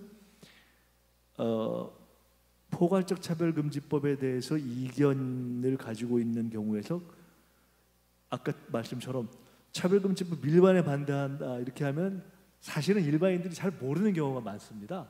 저는 그래서 여론조사에서 상당히 높게 나오는 이유도 있다고 봅니다. 그래서 아주 구체적으로 요러한 부분에 문제가 있다라고 지적하는 것, 또는 그러한 토론, 확산, 이것이 지금으로서는 가장 필요하고 현실적인 것이 아니냐라는 생각을 이제 해보는 겁니다, 사실은. 그리고 그런 점에 있어서는 저는 뭐 얼마든지 저는 저 나름의 의견을 늘 얘기할 어떤 입장에 있다, 이렇게 말씀드리겠습니다. 쉽게 말하면 아직 법이 통과되지도 않았는데 저는 목회자로서 이러한 것 때문에 스트레스를 받고 있어요. 차별을 받고 있는 느낌이 들어요. 그래서 저도 차별받지 않게 보장을 해달라는 거예요. 다수의 많은 사람들을. 네, 그래서 우리 의원님 말씀처럼 지금 이 법은 서둘러서 진행할 문제가 아니고, 이 법을 제정해서 시행된 나라에서 수많은 뭐 긍정적 효과도 있겠지만 대부분 지금 폐해들이 많이 나오고 있어요. 그래서 좀 언론이든 또 학계든 이 차별금지법의 실상이 뭐냐, 이거를 좀 자세히 알아서 열린 마음으로 잘 보면, 이게 따라야 할 법인지, 좀 경계해야 될 법인지, 또 뭘 막아야 될지 이게 아주 분명해집니다. 그래서 우리 의원님께서 좀 이 당내에서 빨리 제정하려고 하는 분들에게, 국민에게 좀 소상히 알려서 국민의 찬반 의견을 충분히 듣고 이렇게 하자고 이렇게 말씀해 주시면 저희는 훨씬 좋고요. 저희는 아직 국민들이 많이 모르십니다. 그래서 국민들이 좀 알길 원하고, 또 우리 교회도 잘 모릅니다. 그리고 이거는 아주 교묘한 언어 조작에 의해서, 그래서 법률가들이 소수의 언어 조작가들한테 속았어요. 그래서 이 차별금지법 이론을 만든 사람들은 언어학자들입니다. 이 언어학자들이 이 언어에 전통 용어가 아니라 아주 교묘하고 사악한 자유침해적 언어를 넣어요. 그래서 그 언어를 무심코 쓰다 보면은 실제로는 자기 검열에 해당됩니다. 아까 얘기했죠. 엄마 아빠가 차별적 언어래요. 왜 그러냐? 엄마 아빠 없는 가정애한테 불편감을 준다, 이런 겁니다. 그러니까 엄마 아빠 쓰지 말라고 교육받으면 내가 내 속에서 엄마 아빠라고 하는 이 성체, 여성다움 남성다움, 이거 다 차별 언어라는 거예요. 그러니까 이 신혁명 이론에서 쓰지 말라고 하는 용어를 다 쓰지 못하면 성경이 어떻게 돼요? 성경의 중요들이 다 범법적인 용어가 되는 겁니다.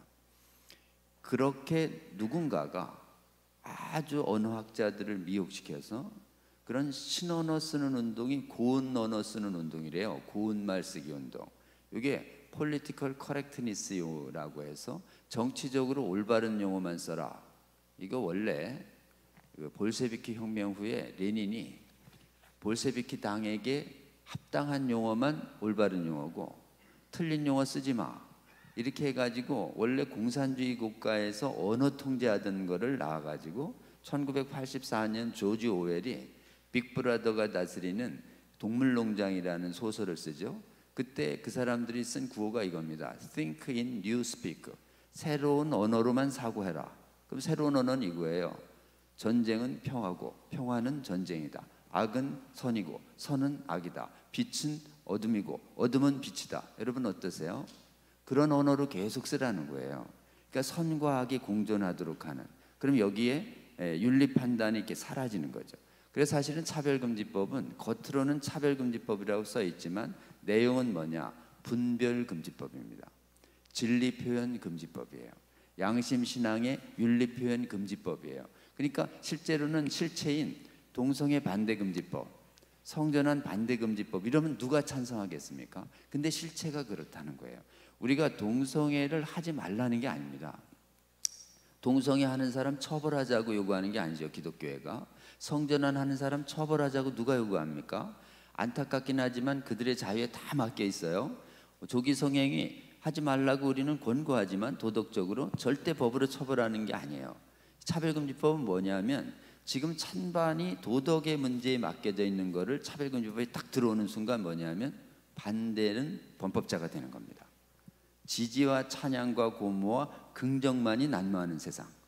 그러니까 황제 숭배가 아니에요. 동성애 숭배, 성전환 숭배, 조기성애와 숭배, 낙태 숭배라고 하는 아주 기괴한 사회를 만들어내는 겁니다.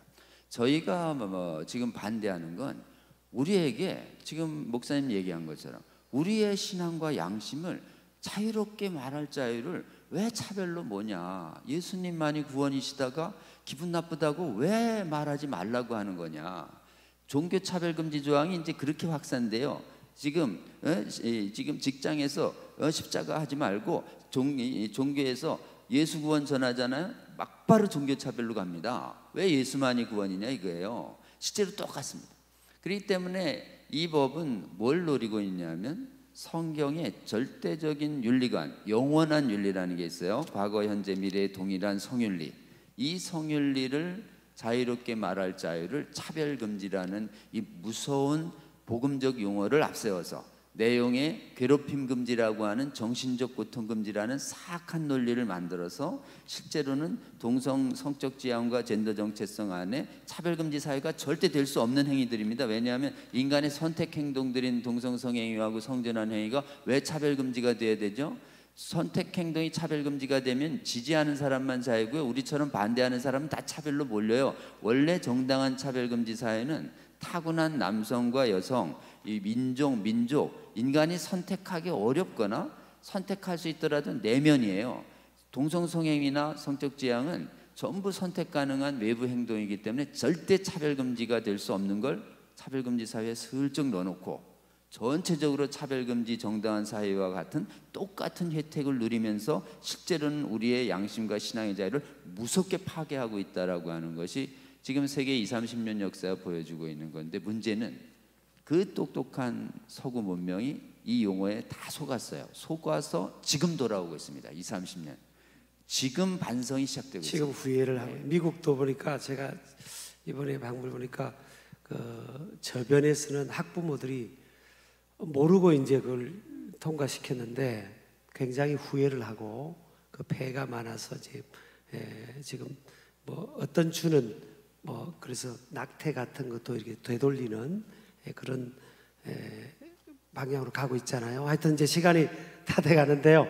이제 간단하게 저는 이제 이 방향이 진짜 이 지금 우리 변호사님 또 우리 김 의원님 또 우리 하 교수님 또 우리 임 목사님 막 우리 안에서 기독교적 용어에만 매몰되지 않고 있어서 참 감사합니다. 그래서 이게 이제 사회를 설득할 수 있는 세상을 설득할 수 있는 공감할 수 있는 그런 방향으로 가게 돼서 감사하는데요.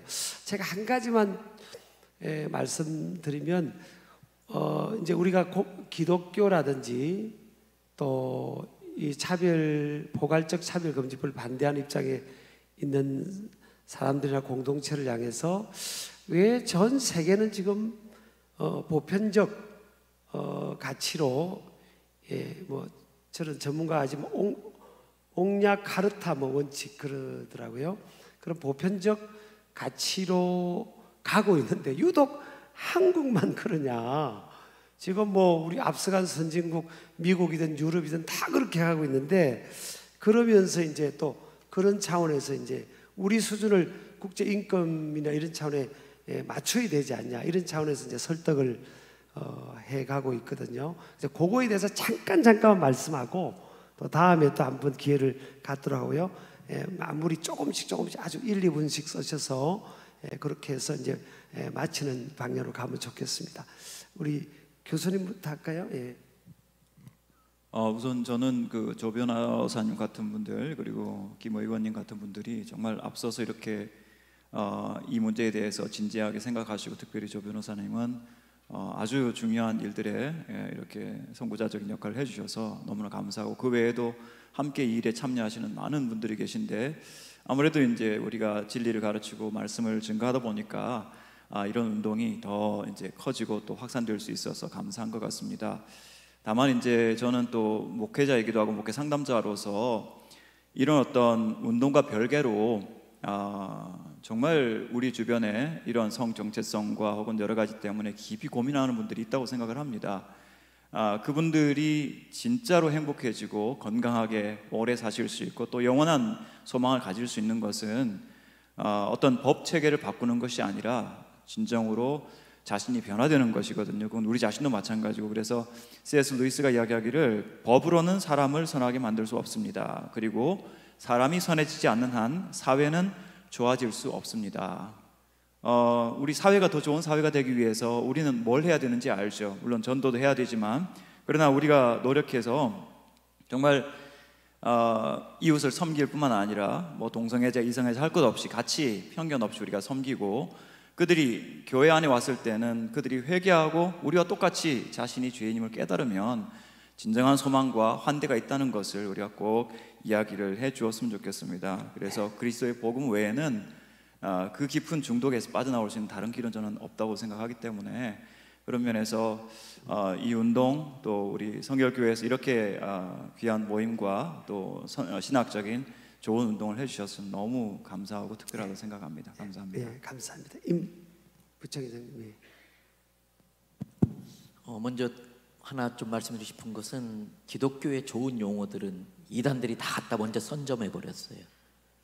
그래서 참 안타까움이 있는데 이 포괄적 차별 금지법도 용어에 대한 용어가 갖는 힘이 정말 무섭거든요. 그래서 이것에 대해서 정확하게 우리가 이해시키는 게 필요하겠다 그런 생각을 합니다.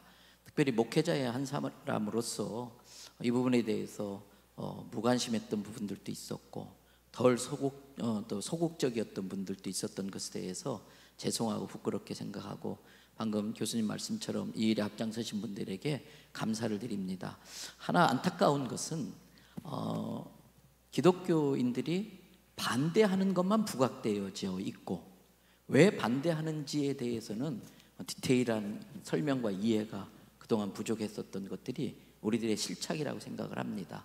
그래서 저도 좀 이제 일반인들의 눈높이에서 왜 이것을 반대해야 되나 우리 이기용 목사님 말씀하신 것처럼 기독교적인 색채를 빼내고 일반인들이 볼 때에 이건 말도 안 되네 이렇게 느낄 수 있는 그런 브로셔 같은 것도 만들어서 좀 보급을 해야겠다 그런 생각을 합니다. 마지막 말씀드리고 싶은 건 목사이기 때문에 영적인 관점에서 볼 수밖에 없는데 엄청난 뭐 육사혁명부터 시작해서 굉장히 빠른 속도로 신마르크스주의에 의해서 이러한 사상들이 전 세계를 질주해 왔는데 우리나라에서 지금 이렇게 강력한 저항을 받고 있거든요. 저는 영적인 측면에서 볼 때 이건 하나님의 섭리고 하나님이 우리나라를 쓰고 있다고 하는 믿음이 있습니다. 여기에서 무너져 버리면 다 무너진다. 그래서 반드시 그것은 막아내야 된다고 생각을 합니다. 그래 우리 부총회장님 말씀처럼 전 세계 이제 영적 리더들이 대한민국은 꼭 버텨주고 이거 이겨내기를 그렇게 많이 격려를 하시거든요. 여러분 오늘 참여하신 분들도 많은 분들이 접속해 주셨는데 그런 분들이 우리가 기도가 필요할 것 같습니다. 저는 이런 또 당을 떠나서 또 건강한 리더십을 발휘하는 정치인이나 또 이렇게 또 우리 법률가들은 참 보호도 받아야 되고 또 격려도 받아야 된다고 그렇게 생각합니다. 우리 김 의원님 마지막 마무리 잠깐 해주시기 바랍니다. 그 목사님 마지막에 주신 말씀처럼 이게 이 평등 또는 차별금지법에 유사한 법률이 확산되는 국제적 추세도 있고요. 제가 아까 설명 중에 잠깐 말씀드렸는데 최근에 있었던 성소수자 이제 축제 거기에 신임 주미 대사를 포함해서 12개국 나라의 대사급들이 와서 뭐 축하도 하고 이런 법에 찬성하는 얘기를 했는데, 대부분 뭐 미국, 영국, 캐나다, 호주, 핀란드, 독일, 흔히 우리가 이야기하는 선진국들입니다. 그러니까 이게 그렇게 간단치 않은 어떤 추세라는 것이 있는 거죠. 근데 저는 이렇게 봅니다. 아까도 말씀드렸지만 저는 한편으로 종교적 관점뿐만 아니라 실제로 성에 대한 완전한 상대주의가 보편화됐을 때 그것이 성 정체성에 대한 본인의 실존적인 절박한 고민과 결부되지 않은 상태에서 사회적인 분위기나 문화와 연동돼서 확산될 수 있는 추세라는 것은 실제 그거는 개연성으로뿐만 아니라 실제로도 관찰되는 것이 아닌가. 그런 부분에 관해서는 분명히 사회적으로 우리가 문제의식을 가지고 발언하고 또 지켜보는 그런 부분에 대해서는 저는 반드시 보장되고 열려야 된다는 생각을 가지고 있습니다. 그래서 그 부분과 관련해서는 아까 제가 계속해서 무엇을 문제 제기하고 있는가에 대해서 조금 더 명료하게 돼야 된다는 말씀을 드렸는데, 이것이 이제 어떤 교회의 관점뿐만 아니라 사회 일반의 관점, 또 건강한 시민적 관점에서 어떻게 문제 제기할 것인가를 조금 더 고민을 해보고 저희도 노력을 하겠다, 이런 말씀. 그리고 이제 그 말씀하신 것처럼 이게 이제 우리나라의 이번에 한 예로 참 아프잖아요. 아까 우리 하 교수님도 말씀하시고 우리 김 의원님께서도 우리 이태원 이번에 그 뭐 참사라고도 하고 사고라고도 하는데 어쨌든 이게 아픈 상황인데, 이 문화의 힘이 어느 어떤 컨셉이나 철학이 또 문화라는 옷을 입고 담겨서 왔을 때 그 긍정이든 부정이든 파급력이 얼마나 엄청난 것을 우리가 어떤 객관적 사회의 어떤 인식이 상황의 사회적 상황에 대해서 우리가 보게 되는 한 예잖아요. 그래서 이게 포괄적 차별별 금지법 이런 통해서 아까 성 정체성 문제, 이것이 상대주의 성으로 담겨버리면 저는 지금 우리나라가 2100년이 되면 인구가 2000만 명으로 준다고 하거든. 이 추세가 되면요 압도적 1등이더라고요. 뒤에서요, 저출산이. 이 문제도 사실은 대한민국의 존립 문제도 지금 가장 심각하게 접근해야 되지 않냐. 그런 차원에서도 좀 우리 정치인이나 모든 분들도 고민해 줘야 될 분 같고요. 지금 우리나라가 일본이 지금 1.3%, 1.3인데 우리가 올해 9월 달에 우리가 0.72까지 떨어졌더라고요. 9월 달은. 저는 이거는 충격적 사건입니다, 사실은. 그래서 이게 이제 포괄적 차별 금지 보면 더더구나 이 젊은 세대가 가정 해체나 출산에 대한 부정적인 이런 쪽으로 가고 있는데 더 큰 안 좋은 쪽으로 파급효과가 있지 않나, 이렇게 생각을 합니다. 우리가 잘 대처해야 될 것 같고요. 우리 마지막으로 변호사님 짧게 한번 정리해 주시기 바랍니다. 네, 지금 주요 선진국, 기독교 선진국에서만 확산되다가 소득 2, 3만 불에서 제동이 15년 걸리고 있는 나라는 대한민국이 유일합니다. 대한민국이 지금 막아내는 그 가장 큰 힘은 이 문제에 대해서 교계가 의미 있는 분열이 없습니다. 거의 95% 교회가 딱 뭉쳐서 진보 보수, 경상도 전라도 떠나서 수도권 지방 떠나서 다 반대하고 있는 아주 독특한 현상 때문에 그렇고요. 근데 교계가 이렇게 독특하게 반대하는 이유는 한국 교계가 신학적으로 전 세계를 지금 자유주의 신학이 압도하고 있는 시대인데, 성경의 완전 모성을 굳게 잡는 복음 개혁 정통주의적 신앙을 95%가 확 견지하기 때문에 분열이 지금 안 되고 있는 이런 겁니다. 지금 한국 교계는 계속 교회가 깨어나고 있고 또 실체를 난 국민들이 깨어나기 때문에 지금 퀴어 반대 때 아까 외국 대사 6개국 왔었을 때 그때 저쪽은 한 5천 명이나 한 1만 명 왔었고 반대하는 사람들은 한 10만 명 왔었습니다. 그러니까 퀴어 반대를 위해서 국민과 교계가 10배 이상 모이는 나라는 대한민국뿐입니다. 그래서 지금 교계가 깨어나고 또 국민이 깨어나고 특히 복음주의의 생명력이 깨어나서 성경에 이성적으로 이해되든 이해 안 되는 모든 성경의 말씀을 하나님의 말씀으로 받는 이 신앙이 회복돼야 퀴어 신학과 이 동성애 하나님이 동성애하고 있다는 사탄적 신학을 주장해도 교계에서 출교를 안 시켜요. 해외는 이 퀴어 신학 같은 악마의 신학과 교계는 결별하고, 그리고 정통적인 신앙을 회복하는 운동과 이 차별금지법의 실체를 대국민에게 알리는 대대적인 각성운동이 일어나면 우리는 이 법을 막아내는 최초의 국가와 나라가 되고, 이걸 성공적으로 막아낸 이 경험을 가지고 건강한 가정과 생명윤리를 잘 지켜서 해외의 선진국들이나 또 해외 중진국이나 또는 저개발국도 열심히 돕는 문화선진국이 되기를, 거룩한 문화선진국이 될 사명을 우리는 섭리사 쪽으로 부여받고 있다, 이런 생각이 듭니다. 이걸 위해 여러분 계속 기도해 주시고 동참해 주시고 또 헌신해 주시면 좋겠습니다. 감사합니다. 예, 감사합니다. 예.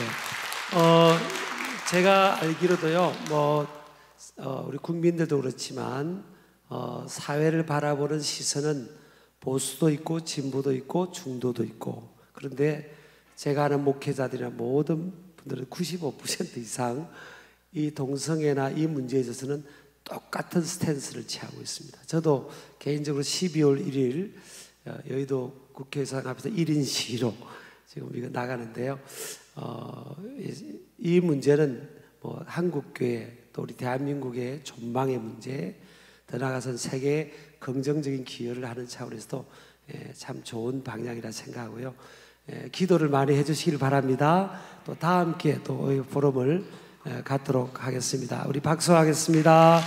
자, 우리 교회는 예배로 시작했으니까 우리 교계 행사는 또 함께 기도로 마치고요. 오늘 또 오신 분들 이렇게 같이 사진도 한번 앞에 나와서 찍어주시고, 또 오신 우리 많은 분들은 우리 1층에 가면 카페가 있습니다. 카페.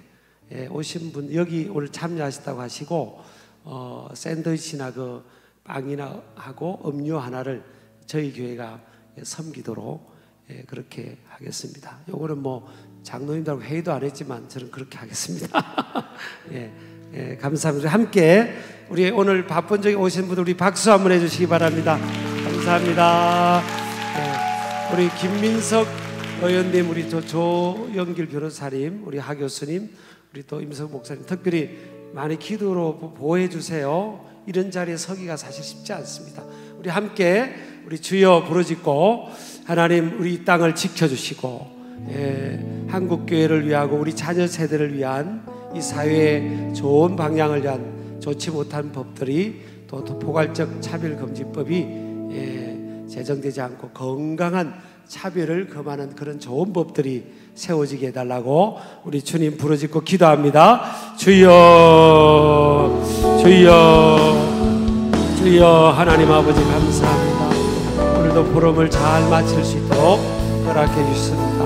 건강한 영향력, 선한 영향력을 끼치는 포럼이 될 수 있도록 하나님 도와주시고, 우리 함께한 우리 임석 의원님, 조 변호사님, 하 교수님, 우리 목사님을 축복합니다. 저들 하나님의 능력의 손으로 붙잡아 주셔서 앞으로 하나님의 나라 확장을 위하고 한국교회와 이 나라 민족을 위해서 더 선한 영향을 끼치는 도구로 쓰일 수 있도록 하나님 도와주시고, 우리 신길교회와 우리 교단, 국민일보와 CTS, CBS 각 우리 하나님 공공기관들이 귀하게 하나님 앞에 쓰임받도록 하나님 도와주옵소서. 구체적으로 주님이 개입하시고 관여하셔서 이제 악법은 제정되지 않게 하시고 선한 또 성숙한 사회, 건강한 사회를 위한 차별이 금하는 법들이 제정되고 포괄적 차별금지법, 동성애를 담고 있는 성해방을 담고 있는 이런 법들은 제정되지 않도록 하나님께서 관여하시고 함께하시고 역사하여 주옵소서. 축복합니다. 영광 돌립니다. 예수님 이름으로 감사하며 기도드립니다. 아멘. 우리 박수로 영광 돌리겠습니다. 감사합니다.